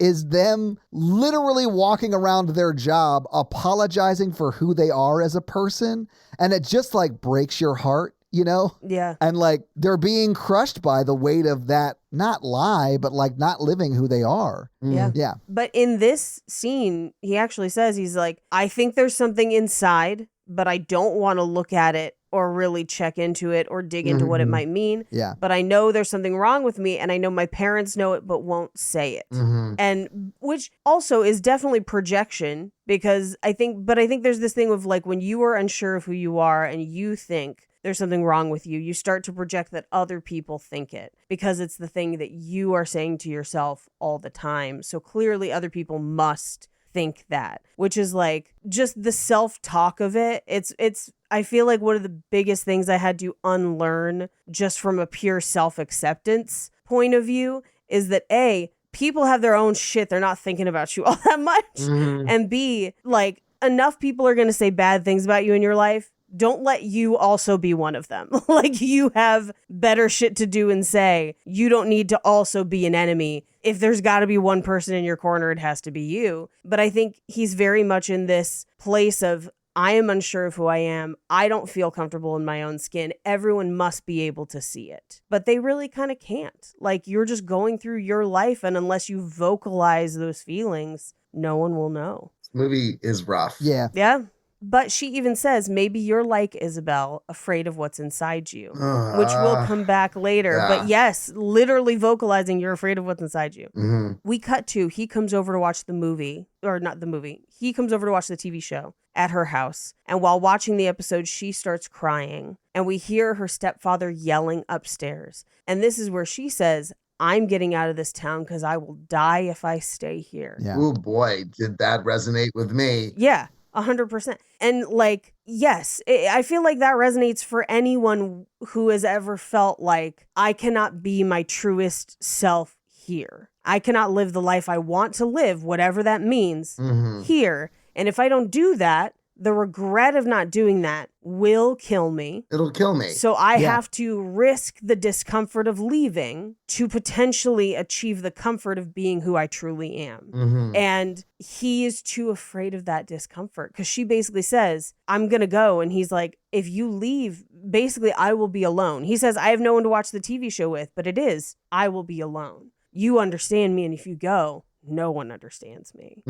Yeah. And this is where she draws the tattoo on him, and they sleep next to each other platonically, and the TV static appears above them. Okay, now this is just another thing that, because like they're lying next to each other, and she was like, I like girls. Yes. And then this is a very intimate, almost romantic moment where if she's into him, what does that mean? Can she sense the inside? Yes. Yes. Can she sense the girl that is inside him? Right. And like feels that connection. Is that what the static is? Is that the light going on? Yes. And that immediately precipitates the fear, because the fear of confronting that if she's into girls and if this is happening, if I examine what's inside, what does that mean? And oh no, oh God, what would I do about it? I can't leave with her. Then I'm admitting it's real. Yeah. So then I have to go to the friend's house, admit I was lying, get my parents involved so that I can't leave. And I have a legitimate reason not to leave. And it's not because I'm scared. It's because I'm grounded.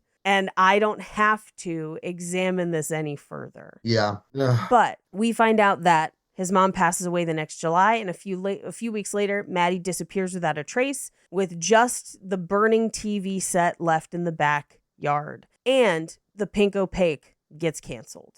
So we cut to the campfire where he kind of puts the fire out, and we cut to 8 years later where he is he walks through like a bounce house place like a Chuck E. Cheese, but then goes to a Burger Express. He goes to the movie theater where he accidentally walks in on his boss. Played by Connor O'Malley. In flagrante with a lady Erica. I assume one of his direct reports. Well, she's not in a uniform, but probably. Yeah, Connor O'Malley perfectly. Connor O'Malley perfectly cast in this movie. Yeah, to make people uncomfortable. Man, I just love when he pops up for 2 seconds in anything. Like, he's so great popping up for 2 seconds in Bodies, Bodies, Bodies. He's in the movie for 2 seconds. Yes. And perfect. Perfect. Amazing. Well, every time I see him, I just hear, Frankenstein's chick! Oh no! And, like, I just can't. Either that or like, I'm so horny, my stomach hurts. What do I do?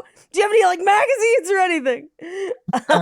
If you guys haven't seen, I think you should leave. You should watch it. You'll understand what they're talking about. Yeah. Oh, that's my favorite thing in the world. Right into my veins. People out there, if you want to watch some absurdist sketch comedy, my God. Yeah. If you want to see the best sketch ever written, look up Coffin Flop. I also, if you have a chance, Connor O'Malley has a special out on YouTube where he pretends. It's so good. The entire special is him as a motivational speaker, and it just go like stream of consciousness PowerPoint. It's the best. It's so insane.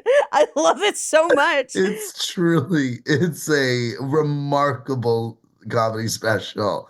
Anyway. Yeah, Connor O'Malley, he getting blowed, and consensually, it seems. Yeah, but possibly by a direct report, which is not great. Not great. Also, on your knees on like hard flooring, that's got to be an OSHA violation, right? Yeah, at least get the knee pads out. Right? Get a little pillow. Yeah, Guys, you're on the clock. Or sit on the desk and let her sit in the office chair. Yeah, or like... Yeah, hashtag feminism. Hashtag feminism.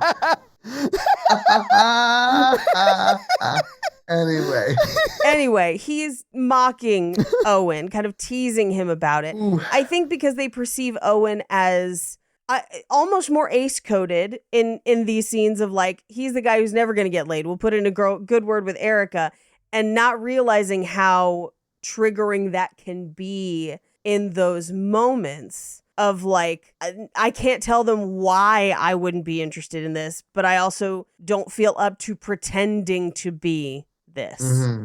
Mm-hmm. But where he's just like, look at me. Would you look at me, please? He goes, just make eye contact with me. Seriously. Well, but he's punching his like hand. He's like punching his hand while he's doing this. So it's like, I get why you wouldn't like want to look that dude in the eye, because he's like making these aggressive motions and like yelling at you kind of. That's why you cast Connor O'Malley, because like that's his specialty. I don't know if you saw him on, was it Jimmy Fallon earlier? No, it might have been Seth Meyers. It was Seth Meyers a couple months ago when his special came out, and he just dominates that interview. It's one of the funniest things I've ever seen, while being viscerally uncomfortable the entire time. But like in an I think you should leave kind of way of just like, oh no, and then laughing. He always seems like sort of a Wall Street bro I ran into in the Hamptons, and we're like a little bit out in the country, and I'm not sure I'm going to make it back alive.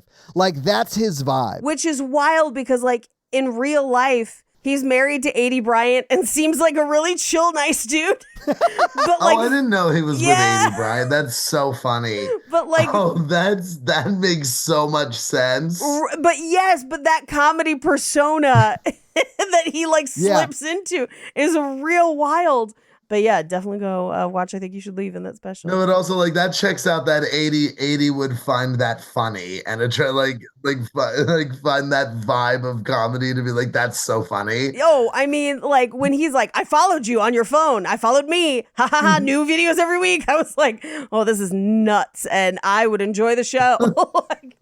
Couldn't wait to get the next video. It'd be madness. Anyway, Owen is driving home, and the street is like cracked open, it almost looks like, and there's a down power line. Yeah. And scattered across the street is the episode guide from the Pink Opaque, but it's season 6, episode 1. And it's also like, it's like burned, it looks like the wire hit it and it like exploded the book, you know? Right. Well, and we know that there's only 5 seasons, so. Well, right, yeah. So this is of some future coming season or whatever. Yep. Yeah. But we come home, he makes it home and he's like, sorry, I'm late. There's a down power line. And Fred Durst is just like watching TV, just in the background, but in the way of like, dad's watching TV, so that's the only TV that's going to be on. But he comes into Owen goes into his own room. He has his own TV. And he basically is like, yeah, I guess I'll watch my own stuff. But he's not watching the Pink Opaque. It's something else. It's like the news or sci-fi. And we cut to the movie theater and the grocery store, just him kind of going through his day-to-day life, going through the motions until standing in the grocery store is Maddie. We have done a time jump of 8 years at this point. Yeah, so he's like 22, 23, right? So, yeah. Yeah, 8 years when he went to the burger thing, and when he walks in on Connor O'Malley, it's been 8 years. Because that's like he's out of high school, has his first job, kind of a thing, right? So she's been missing for 8 years is what I'm saying. Close to 10, yeah. She's been missing for close to 10 years. Yeah. Yeah, because he talks about she's gone and then his mom dying and whatever. So there's some extra time. Mm-hmm. Yeah. It's been almost 10 years. But he sees her and is like, oh my God. And she's like, do you remember me? And he's like, yes, where have you been? And she says, like, I will tell you, but it's not safe for us to talk here. We'll go to somewhere on the edge of town. Now, the bar they go to on the edge of town is called the Double Lunch. And if you remember from the very first scenes of the movie where she is reading that episode guide, she says they go through all the bands that play at the Double Lunch.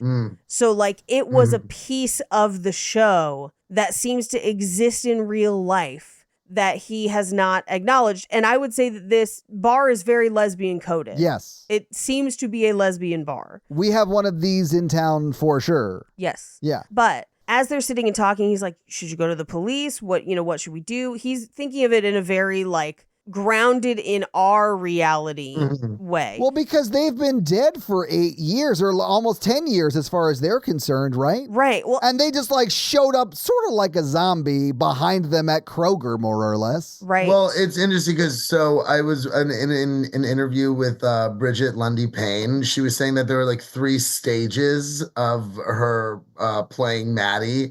And that this one, she was like, this one was a creature to me, like a person that doesn't understand how to be a person anymore, who is like an alien looking at humans to be like, how do humans act and talk? That's perfect for the metaphor, though, because if they are someone who has escaped the suburbia that like doesn't accept who they are as a person inside and have found community and are just used to being them fucking selves, and then they're forced to go back, quote, home. And I am coming back to save you. Yes. I am coming back to get you out of here. And so I have to act like everyone around here. Yes. Because otherwise they're going to see me. Yeah, they're like sort of, quote, undercover. Yes. Yeah, that's exactly what I was trying to get at. Absolutely. Brilliant performance from her. Yeah, it makes complete sense with the metaphor. Yeah, it's the going back into the closet to get someone else out. Yeah. Oof. And she basically in this moment is like, hey, do you remember the TV show? It's real. Yeah. And I can tell you more about it, but I need you to meet me at the high school and I'll tell you everything. And he's like, okay, but it was just a TV show. She's like, it's not just a TV show, but we'll talk about it. Even at the bar, they talk about like, hey, how do you remember it? Yes. Do you remember it as an actual TV show or do you remember it as a memory? And they do show us some flashbacks where Owen is like, dressing up in like, he's wearing dresses and they're like walking down the street and stuff like, and it specifically is the dress that we saw Isabel wearing. One of the characters from the Pink Opaque wearing. Yes. Yeah, it's Isabel's dress. So like, was that actually in the show or was the show like, I don't know. It's the whole like distorted reality of what's real, what's not. And we don't really fully know. So. Right. And so he then goes home and is like, I don't know what you're talking about. And she's like, just meet me by the football field. Okay. And like, do you often feel like you're narrating your own life and watching it? Yes. Just meet me here. Which we have been watching both of them kind of do because at large sections of this movie, they narrate to us while like they break the fourth wall. Oh yeah. And like Justice Smith was like, and narrator Owen and character Owen are 2 completely different characters. Yes. Yeah. I would say narrator Owen is the Owen inside looking back. Yeah. And as opposed to... Or the alternate version of himself. The one that has accepted who they are? Yeah. Right. That's the way I read it. Yeah. And this is where Maddie brings up, do you remember how the final episode ended? And this is in the midst of cutting between the Phoebe Bridgers musical number and then the King Woman number comes after when it's like, do you remember the end of season 5? You can't trust anybody. They're all working for him. See me tomorrow at midnight. And then we get that break for that King Woman song. And we cut back to Owen's house where he still has all the tapes with all of her notes and organizes them and puts in the final episode. And the final episode, we find out, came to him in the mail from her while she was away. So he knew she wasn't dead and did not rat her out. Exactly. I was going to say that. So, like, Owen at least knew that they did not die. Right. But that it like fits perfectly with the metaphor. Like, they literally had somebody bury them and they changed their name. Like, well, guys, we haven't gotten to that point yet. I know, that's but like, later, that's what but like, they know that, or Owen knows that they're not dead. They're they're not just dead. like sort of in hiding from their life because their life was horrible for them. Right. But we then see the show where we know that they have shared powers. They go back to the sleepaway camp. But then Isabel, as she's walking up, gets a psychic ping from Tara, who is actually buried. And this is a fake Tara. It's one of the Marco Polos. And they essentially kill and rip out Tara's heart and feed her the Luna juice, which this is how I feel whenever I describe what happens on True Blood or Riverdale to people. Where you're like, it makes sense in the show that they waterboarded somebody with maple syrup. But like when you're just telling people, it sounds insane. Yeah, especially with the Riverdale, when you have to, in all seriousness, use the words jingle jangle. Jingle jangle. Yeah, but Paige, anytime you talk about Riverdale, this is what you sound like to me. You're like the Luna juice, and then the sad, melancholy jingle moon face. jangle. Yes. And the what's the other one? It's Jingle Jangle and Fizzle Sticks. That's what it is. Fizzle Sticks. I've never seen a frame of Riverdale, and you talk about it so much. I know the drug lingo. It's great. I don't think I ever got to Fizzle Sticks. I think I fell off. It's madness. The entire thing is madness. It's madness. I'm here for all of it. All the Jingle Jangle, all the Fizzle Sticks. But she drinks the Luna juice. And Mr. Melancholy comes up and licks her face. And he's like, I'm going to divorce you from, like, you're going to go to the Midnight Realm. You won't remember who you were. You won't remember that you have powers, anything. You won't remember your real name and your superpowers. I'm putting your heart in this fridge. And it ends with his mouth being creepily open. And then they bury her alive. So we then cut to shots of, and this was the part that I was trying to contextualize in time. And I think the movie is a little unclear because it would seem as if this is happening that day, but it definitely looks like it was in the past where his dad is trying to grab him out of the television as if he is trying to climb into it and then put him in a shower. That is what it looked like, yeah. Yes. Yeah. Like they had smashed their face through it. Right. But they don't seem to be wounded, I guess, in that way. But maybe that's what happened to Maddie because the TV of hers that is broken. To me, I felt like what they were trying to get at was when you stifle who you are, I feel like that's when you see people make unfortunate attempts on their life and get that level of despair of feeling like death is the only answer or option. Or, so let's go with the idea that she got out, right? And she's not dead. Let's go with the idea that she got out, yes. And that we're using like the TV as a metaphor for the way to escape from this place. Like it could be seen as like, yeah, she did go through the TV, and that's why the TV was left and burned him up. So like that could have been him trying to go, getting out. Yeah. But being held back by his father. And not only, I don't even think deliberately, I think just like he ended up staying around with his father mostly out of guilt. Sure. Because like he couldn't leave him alone. Yes. And then because then like we see them later on after his father died, he's like, I kept the house. I didn't feel right selling it. Yeah, I kept the house. I have my own family now. I didn't feel right selling it. Like he was like, I couldn't get rid of it. I don't know why. Like, He even in this moment, like he's pulled out of the TV and he's screaming, "You're not my father," and barfs out what looks like all the Luna juice and Giggle Sticks and Fizzle Rocks. Well, and sort of like static. It looks like static from the TV on some level. Yep. But we then cut to modern day. So I do think that was in the past. I just don't know exactly where. But he gets dressed and goes to the high school. And there are two guys waiting outside, obviously. We'll talk about it in fun facts. But he goes to the high school where they had an inflatable planetarium, which we never had this at my high school. Did either of you guys get an inflatable planetarium? No. It was really cool. Really cool. I also see the parachute thing a lot in movies. Yeah. Where like people like are throwing the parachute. We did the parachutes. Oh, there was definitely parachute day. Yeah. And like that was like preschool. That was like preschool shit. Never once did that. I feel I want to do a parachute now. I've never done a parachute game. It's pretty fun. Yeah. But they've got this cool inflatable planetarium, which from a like camera work perspective, so good. So cool. It is very cool. Also, yeah, maybe getting into the astrology girlies a little bit. I was like, maybe not intentional, but it's there. Oh, you don't think it was intentional to have like all the astrological signs broadcasted across them as they're doing this? I loved it. Yeah. But this is the long monologue that Maddie has of what happened to her. Basically, Yeah. I made it to Phoenix and all the trees look different, but all the other stuff was the same. And I was like, well, do I change who I am again and see if a different place is different? Or do I just accept that it's not the place that needs to be different? It's me. And goes through this kind of metaphorical death to self and rebirth as a new person, where she, at least in this monologue, says that she was buried alive and climbed her way out Kill Bill style. Great. Love that. Love that. I mean, loved it in Kill Bill, love it here.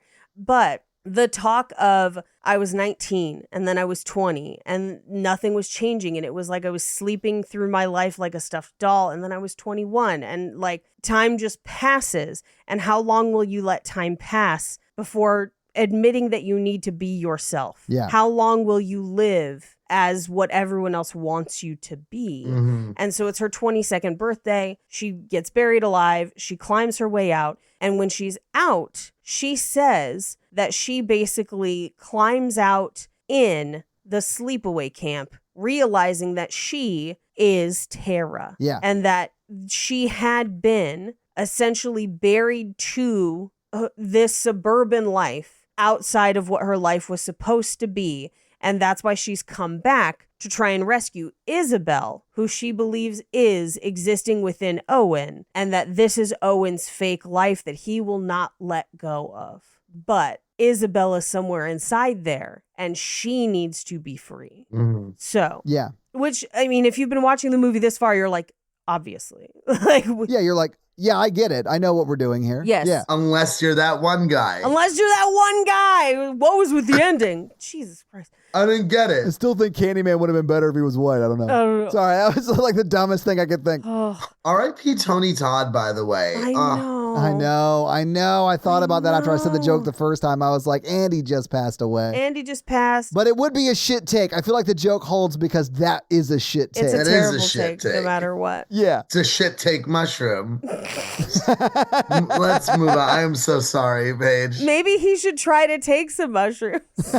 Like, maybe he would have gotten it then. Shit take mushrooms. Yeah, shit take mushrooms. But at this point, Maddie is like, we got to go bury you alive and then you got to climb out and then you'll get it. And like, and it's scary, but I promise that's part of it, which is this idea of like being yourself and truly yourself does not come without Yes. discomfort. Yes. But you have to fear your own death more than the discomfort of living. Yes. Yes. I also love that they're having this conversation as they are walking across a football field because it is like distance to where it's going to happen, but also like that is a very like male coded thing that he is going to have to walk over and leave behind. And I thought that that was such a cool metaphor, especially because he's in high school or the large portion of this movie happens to them when they're in high school. Right. I thought it was great. I thought that was cool. But we also get the flashback with him wearing Isabel's dress. Yes. But they get to the center of the field.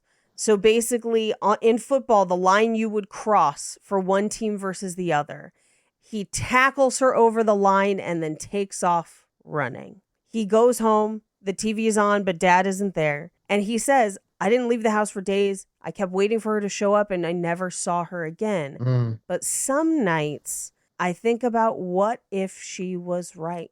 What if the you inside really was someone beautiful and powerful? Yeah. And they're buried alive and suffocating to death. But I know that's just fantasy. But this is where he starts wheezing. Yeah. And walks past that chalk drawing that says, there is still time. There's still time. Yeah. Brutal. But we then find out the theater closed. He went to go work at the fun center, which we've seen billboards that it's going to be opening. So now it's open. Yeah. And Connor O'Malley runs the fun center. Well, of course, of fucking course, Connor O'Malley runs the fucking fun center. Fun! Yeah. We're having fun. We're having fun. The way that man sing happy birthday isn't right. And there's nothing wrong about it, but it is not right. There's nothing also right about it. But we find out that his dad passed after the second stroke.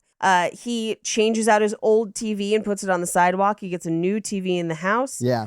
He's like, I'm an adult. I'm a productive member of society. I have a family of my own. I have a family of my own. I love them more than anything. Yeah. And he puts out the campfire. But I mean, okay, I want to bring up when he says, and I love them more than anything. And then he has this look on his face. Mm-hmm. Yeah. This this devastating look on his face of him going, do I even believe that anymore? Well, I also have this thing of like, I believe it, but that doesn't change who he is inside. Does that make sense? I love them more than anything. I love them more than myself. Yes. That's what he's actually saying. Yes. Yes. Because, and I don't even know, and largely because this is not the story this movie's trying to tell, but like, I know people in my actual life whose parents have come out as trans. Sure. Mhm. And they were just like, yeah, it's great.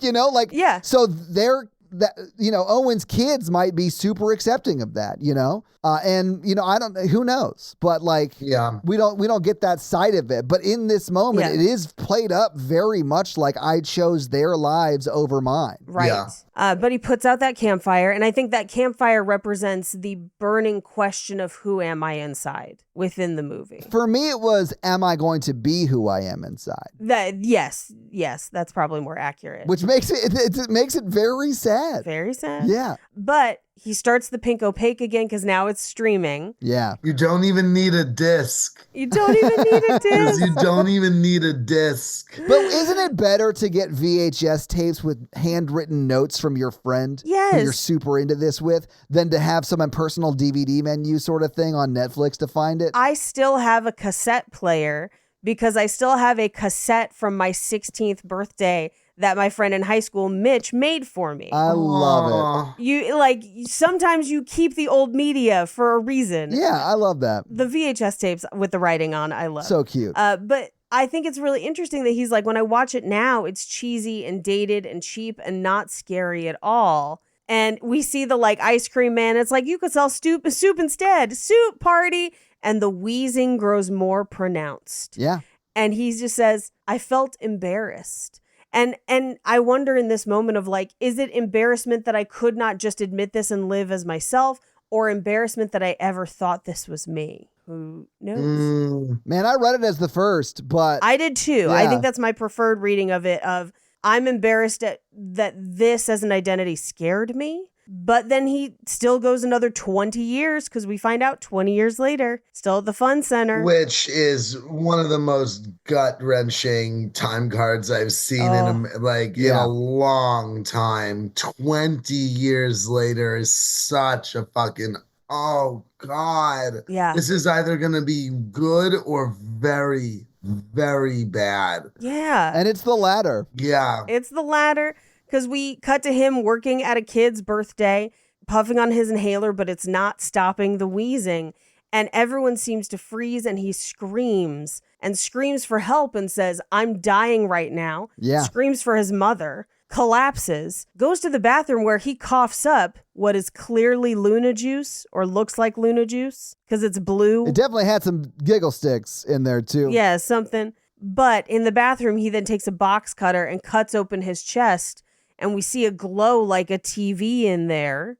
But we cut back to him basically putting his clothes back on. Yeah. He goes back out and wheezing, still doing terrible, and just saying, I'm sorry about before. I'm sorry. I'm on a new medication. He's literally apologizing for who he is. Yep. And you're like, man, I hope this movie gets some sort of redip. And then it's just like, that's the end. Static. But also, I mean, At least when I saw this the first time, I read it as like that screaming never happened. Yeah. Oh, I got that was very much just internal. That was just, so there literally no reason to apologize because you didn't do anything. Right. Literally didn't do anything. There's nothing wrong with who you are at all. You literally didn't do anything. You didn't say anything. You didn't do anything. Yeah. You just existed. You were apologizing for existing in the corner of the room. It's heartbreaking. Like, man, but I understand why this movie, if it's going to end on a downer,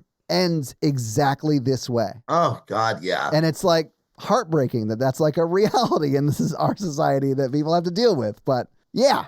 Anyway, and that's the movie, Paige. Yes. But at least it's beautifully done because before giving us that extreme bummer of an ending, like, hey, before this gets really sad, remember there is still time. Now, with that said, we're going to give you a real bummer of a fucking ending. Yeah. There's still time. In fact, 20 years in the future. And you're like, no. Yeah. You know what I'll say, though? Even if he would be 43 or 44, there is still time after that, too. Right. Sure, but also, let's be real, that's a rough 40-something. Oh, yeah, but if you're already at that stage in your life and you haven't yet made that choice, there's still time to make that choice if it's best for you. Oh, there literally, you could be 70, 80. There's always time. On your deathbed. Exactly. On your deathbed. Yeah. There's always time. Exactly. To say who you are. As they say in that one Weird Office episode, there's never too late for now. It's never too late for now. It's never too late. But having seen the movie and we talked about the movie, what did you guys think about I Saw the TV Glow? I mean, this is a 5 out of 5, a 10 out of 5. Like, this is this is a remarkable fucking movie. Too many people, this is not a horror movie. If you are queer, this is one of the most upsetting movies you'll ever see in your life. You know what I mean? This is a horror movie for a community of people. Yes. For sure it is. Yes. Yeah. To everyone else, it's like a cool, quiet indie drama. Like this weird art house drama. But I don't think, your average everyday person would watch that and go, yes, horror movie. Yeah, I was thinking about that the whole time, but then the more I thought about it, I was like, the horror of regret is what this movie is. It's a more existential view of horror where it forces you to internalize and say, what is scarier? Right. Being me and being unaccepted by people, or not being me and literally dying from the inside out. Yes. And there are definitely horror elements to it. Like the way Maddie shows up at the end in the grocery store. There are like some shots that are sort of creepy. The moon face is very upsetting. Is shot very creepy. Mr. Melancholy is very upsetting. Which I don't know if this is the case, but I think Justice Smith does that performance, or at least it looks like it. He does not. I have notes on who did. Who does that? So I'm going to cover it in fun facts because it's a real wild piece of the movie that, unless you watch it multiple times or read up in fun facts, changes literally part of the plot of the movie. Yeah. And we will talk about it in fun facts. What? Okay. Well, Paige, I mean, that's usually what we do after this. So you want to hit us with those fun facts? Yes. Well, hit us with the fun facts. Opaque fun facts. We sing sometimes, Joe. I love it. Get into it, baby. Love it. Much like the rest of the film, the pink opaque segments are shot in 35 millimeter, but then they were transferred to VHS and Betamax. God damn it. I love that. In post-production to show the show's different period-specific degradations in the film. The fictional television series was specifically based on, of course, Buffy the Vampire Slayer. Yeah. But also The Secret World of Alex Mack, another favorite of mine. And Are You Afraid of the Dark, which we referenced in the episode as well. Alex Mack, man. Alex Mack, where she would just melt into that Chi-Chu puddle. She was the goo. Oh, you've talked about that show before. Goo girl. Yeah, where a girl accidentally gets covered in toxic waste because of a horrible accident and it gives her super T2 power. God, I hate when that happens. It gives her T2 powers. That's so good. The font used in the credits for the pink opaque is the same font used in the opening credits of Buffy the Vampire Slayer.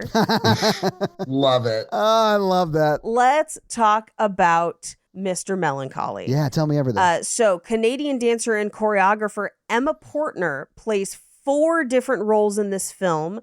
3 of them being villains in The Pink Opaque. She played Marco, one of the 2 henchmen. That makes sense because they're dancing half the time. Okay. Yep, Yeah. the evil clown and Mr. Melancholy. But then she plays one non-Pink Opaque character, and that is Amanda, Maddie's friend, who originally began watching The Pink Opaque with her until they stopped being friends. And Maddie later says, I feel like she's a secret agent sent here to make my life miserable, when she talks about how their life fell apart and their friendship fell apart. And the fact that she plays most of the villains in The Pink Opaque, ultimately trying to hide Maddie from her true self, means that, yes, she is a secret agent sent there to make her life miserable. Incredible. If you happen to know that she is playing all those characters, specifically Mr. Melancholy. And honestly, if you look at like greater history, who are typically the villains for like LGBTQ characters? And that's a man, duh. White women. Oh, sorry. A man, duh. No, I'm kidding. But also white women, Yeah. Sometimes. Now, multiple 90s stars are included in the film. I know that you might not know some of these, Todd. I will break them down for you. Michael C. Morona and Danny Tamborelli, of course, Pete and Pete, who honestly, when they watch The Pink Opaque, when it comes back and it's the like not scary version, it looks like Pete and Pete. It is Pete and Pete. It is Pete and Pete. That's so wild. But they show up for a very brief moment. They're just standing on the sidewalk and frozen in time, seemingly. There's also Fred Durst, who plays the father. But in an interview with Vulture, Jane Schoenbrunn, the writer-director, said that their inclusions are less about reverence for the 90s and more about being haunted by the familiar faces of the escapism art of your youth. Yeah. And they reference these faces being ingrained in their subconscious as a child of the 90s, and how they found it interesting to bring these faces back to the screen after so much time as kind of an echo of the art that helped you escape. But even in that escape, there is pain. So they're not a purely like pleasant face. It's a, I guess, complicated memory, if that makes sense. Mm-hmm. In the same way that dreams will sometimes pull from reality to fill in gaps, like in faces and things like that, it's sort of interesting that they would choose like someone from the 90s who would probably personify people who did not like the community that the director and writer like fell in. Mm-hmm. It's interesting that they chose to cast that person in this movie as that character. I like that. And I would say, given some of the work that some of those people have done now, they've probably grown, but their persona at the time. I'm just, for sure. Yeah, sure. I don't think Fred Durst would have agreed to be in the movie if they hadn't. You know what I'm saying? Right. But yeah, I do think that like pulling from that echo, like you were saying, I think that was an interesting theme. That's cool. Yeah. Now, one of the 2 main characters in The Pink Opaque is named Tara, and that's in reference to Tara Maclay. I'm probably pronouncing this wrong because I was not a huge Buffy person. But the actor who played Tara, Amber Benson, also appears in this movie in a cameo. Oh, cool. In just one of the background scenes. No. She's the Amber Benson plays the boy's mom, where when he's like, I need you to Yes. Yeah, it's Johnny Link's mom. Yeah, I need you to call my parents and tell them I've been lying. I need to get grabbed. And she's like, yeah, oh my God, get in the house. Of course. Like, and she's only got that one line. We only see her that one time. Yeah, but yes. Which it does make sense knowing that the director Buffy was their safe like media, if that makes sense. Yeah. And then having a character from Buffy being the safe person that he can go to. Right. Yep. Now, the school featured in the movie is called Void High School, aka VHS. VHS tapes obviously play a prominent role in the film, but also the idea that it's the Void High School means that maybe it does exist out of time, and this is a hell or purgatory-like place where these characters exist until they climb out of the grave as their true selves. Just something to think about if you're super into purgatory allegories. And who's not, right? Who's not? So 16 original songs were commissioned from Jane Schoenbrunn's favorite bands for the film soundtrack. 2 of those tracks, of course, are played in the movie. And by played, I mean performed by the artists who recorded them. The rest exist in the soundtrack. The name The Pink Opaque was originally a placeholder named after the Cocteau Twins compilation album, but Jane Schoenbrunn, the writer-director, couldn't come up with a better title for the fictional TV show and kept it. And honestly, it's a weird title, but it kind of works. Like, shows were called weird shit like that back. Like, it is kind of, Despite playing high schoolers, both the two main leads celebrated their 28th birthdays while on set. Happy birthday. Aww. The election night sequence was originally one continuous take, but it was cut down after being considered boring by early viewers because they didn't understand the context within the greater movie because it's so early in the movie. But if you want to watch it, the uncut scene is included in the deleted scenes on the Blu-ray. I'll end on this one because I am a huge Pete and Pete fan. The first episode of The Pink Opaque that they watch is about an ice cream man named Mr. Sprinkly. And this episode makes many references to Pete and Pete episodes like What We Did on Our Summer Vacation. Mr. Sprinkly looks very reminiscent of Mr. Tasty, who was in that Pete and Pete episode. And both Michael and Danny, who played Pete and Pete, make a cameo together as Owen's neighbors, who again are just standing on the sidewalk. But Maddie also mentions Michael Stipe to Amanda. Michael Stipe made a cameo in that Pete and Pete episode as the creepy rival ice cream vendor. Todd, it is only like 14, 20-minute long episodes because I think there's only like 2 seasons of it.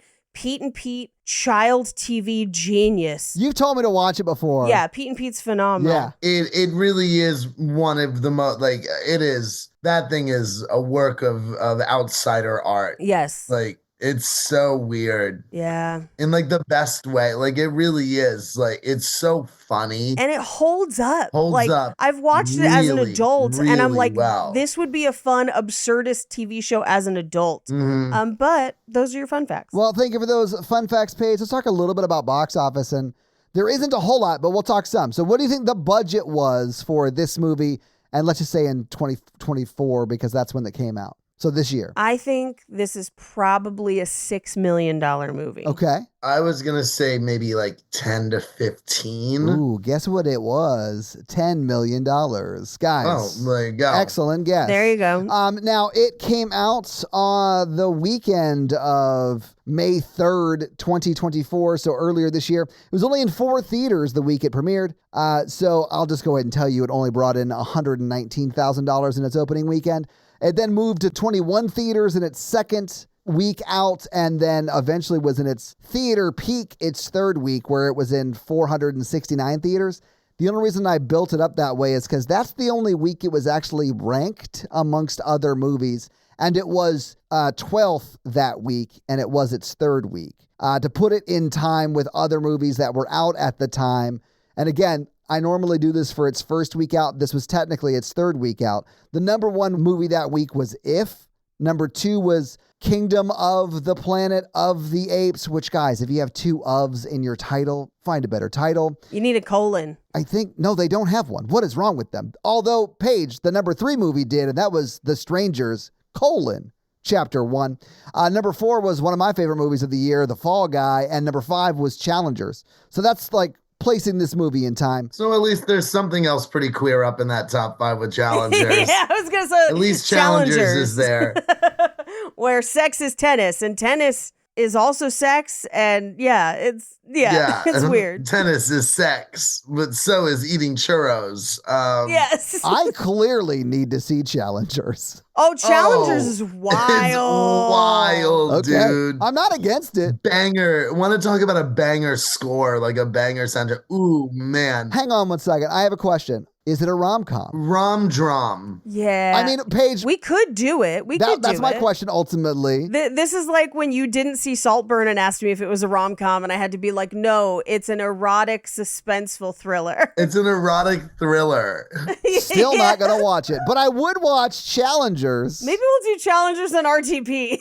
That'd be a wild episode. Joe, feel free to stop on by for that episode if you're game. Oh, romance. Oh, the other one? Oh, yes. Oh, yeah. Oh, I'd love to come do that one too. Hell yeah. Yeah. Anyway, but to get us back onto this movie, what do you think this movie made? And I'll go ahead and say worldwide, and I'll give you that it made $365,000 internationally. Not a ton is what I'm getting at. What do you think it made worldwide though? So throw that $365,000 into the whatever you're thinking it made? I think this is a tricky one because I think it goes into streaming pretty early, and I think streaming is probably where it's actually making its money. And I don't have that, so you're probably right. Yeah. Yeah, I think this probably didn't make its budget back in theaters, and I think we're topping out around 7 or 8 million. All right. What do you think, Joe? Yeah, I'm going to agree with that. Okay. Like, very close to making its budget back, but not quite. It's definitely in the not quite category. Yeah. Definitely not very close. Although, Paige, I'm sure it's made money off streaming, so it's probably closer or has made money at this point. But yeah, for sure. It only brought in $5.3 million in the theaters. And again, there are multiple revenue streams for a movie, and I'm sure it definitely is or is close to breaking even. Yeah, I'm sure the even just the rented home for $10 made that movie a bunch. One, I'm sure Max paid a ton to stream it. Yeah. So yeah, I'm sure they're making money. But that's your box office. Paige, do you want to hit us with that scary scale? Our scary scale is a scale of 1 to 10 of how scary we found the movie today when watching it. With 1 being Ghostbusters and 10 being Texas Chainsaw Massacre. Todd, where are you ranking this? It's a 1. Sure. It's not at all scary for me, but I get why Joe's answer will be different. Sure. Joe, where are you at? I'm probably going to say like a 6. Yeah. Maybe. Sure. Yeah, I would say a 6. Yeah. It's upsetting, it'll make you uncomfortable, but I wouldn't call it scary. It's upsetting. I'll agree that it's definitely upsetting. And if you know people in your life who have gone through this specifically, it's like, fuck, I hate this for them. It's like that sort of a feeling. Yeah. But it's not like you're not going to jump out of your seat at all in this movie. No. I feel like some of what you're feeling in this ranking of a 6 right now is what I was feeling when I ranked Alien Romulus a 6 and was like, oh no, I'm about to live in a country with no rights. That's where I was feeling. Yeah, I'm feeling a lot of dread. Yeah. Yeah, for sure. A lot of this 6 is coming from a real place of dread. Of course. And that's future Supreme Court Justice Judge Dredd. Judge Dredd. That you're referring to there, right? Great movie, though, by the Dredd, yes. Carl Urban one. The Carl Urban one, yes. Carl Urban Dredd. I mean, Carl Urban can do whatever he wants, and I will watch it. Oh, yeah. That thing fucking rules. I think I'm going to give this on the scary scale about a 2. Yeah. But that's our scary scale. So, Paige, this week you made us watch I Saw the TV Glow. Next week is listener request. And in their infinite wisdom, the listeners narrowed down the final 4 movies from any new release to these final 4. And they were Heretic, Oddity, Smile 2, and The Substance. And The Substance won. So your homework for next week is to watch The Substance and then report back for that episode. So, Joe, thank you so much for guesting on our I Saw the TV Glow episode. And perhaps thank you in advance for guesting on our Romance in the Pod Challengers coming to a RSS feed near you in the future. Todd's not ready. He's not ready for Challengers. He's not ready for Challengers. My body's ready, Joe. My body's ready. But Joe, can you tell people where they can find all the great stuff that you do? Yeah, you can follow me on let's just say Instagram. Fuck the other one. On Instagram at Joe Charles Kaye. Get on Blue Sky, baby. You can also follow our monthly stand-up show, also on Instagram at Avatar Comedy Show, our monthly movie-based stand-up show. So yeah, call Avatar 2. Avatar 2. When I did it last, George Lucas showed up. George Lucas, the very real, the very 100% real George Lucas, and not at all comedian Carter Glasscock in a wig. Not at all. I got to figure out which director or something I could be in a wig. Can I ask the premise of this stand-up show? Do you have to come as like a movie director and do a stand-up set as that movie director? Because I've got 5 minutes on how I want to fuck feet that sounds like Quentin Tarantino wrote it. No, it's every month. It's a movie-based thing, and we have a celebrity guest on every month. I love it. To do something. And it could be any number of people. It could be any number of people. Sometimes they're real-life actors. Sometimes we get the very real Shrek and Donkey. The characters Shrek and Donkey have come.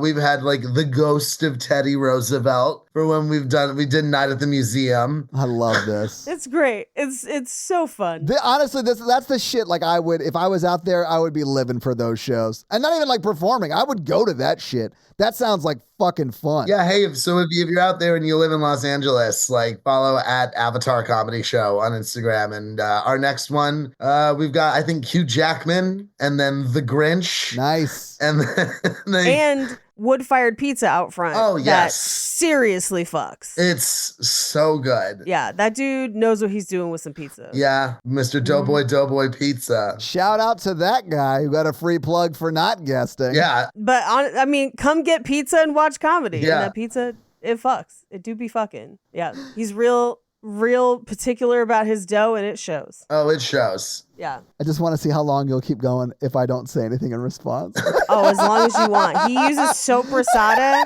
and hot honey. It's incredible. Well, Joe, just so I can stop hearing about Doughboy Productions or whatever, thank you so much for guesting. We appreciate it. Yes, thank you. Yeah, thank you so much for having me. Thanks for coming Yeah, on. absolutely. I'm glad we could get you on for this, and I can't fucking wait for challenge. Seriously, that was not like a joke offer. If you want to do that, I would absolutely love to. would love. Yeah. I would absolutely love that. Yeah. Do you have any reviews for us, Todd? I do. And this week, I'm going to read a Spotify comment that came in on our most recent episode, which was long legs. I'm going to read this one because I thought this was a unhinged take. Okay. And this is from D. Lenart or Dullenart. I'm not exactly sure how you say it, but they say, I love long legs, but I hated 7. Interesting. I disagree. Same. But sure, that is, you are entitled to your own opinion. And here's the thing. I'm surprised you dislike 7 if you like long legs. They're kind of similar, but all right. Well, I mean, yeah. Let me just go ahead and read this also very short one from Clarity, because this is one I can agree with. And they say, I love tiny fishes. And I don't know what that's about. I don't know. But they said that on that on that episode. Tiny fishes are very cute. But was that in long legs? I don't know. I don't remember any fish. I am also going to read this 5-star review from Apple. Oh, microfishes. Oh, that's it. Boom. Page remembered. Well done. Microfishes. Let me get back to this Apple 5-star review from Ocho Bunny. And they say, perfect. I hate horror. I could never be as brave as Todd. Why, thank you. What a brave person making brave choices. The word brave is mentioned so many times in that it's hard for me not to think they're being sarcastic. Yeah, sure. So I'm choosing to read that as like a... You're so brave. Yeah, exactly. That's exactly how I'm hearing it. Either way, I appreciate Ocho Bunny, Clarity, and D. Lenart for those Spotify comments and that Apple 5-star review. And if you want to have me read your Spotify comments or 5-star Apple review, do one of those things and I'll do just that. And that's going to be it for us, you guys on Page. And I'm your horror virgin, Todd. Keep it ooky spooky. Yeah. Have an amazing week, guys. Bye. Bye.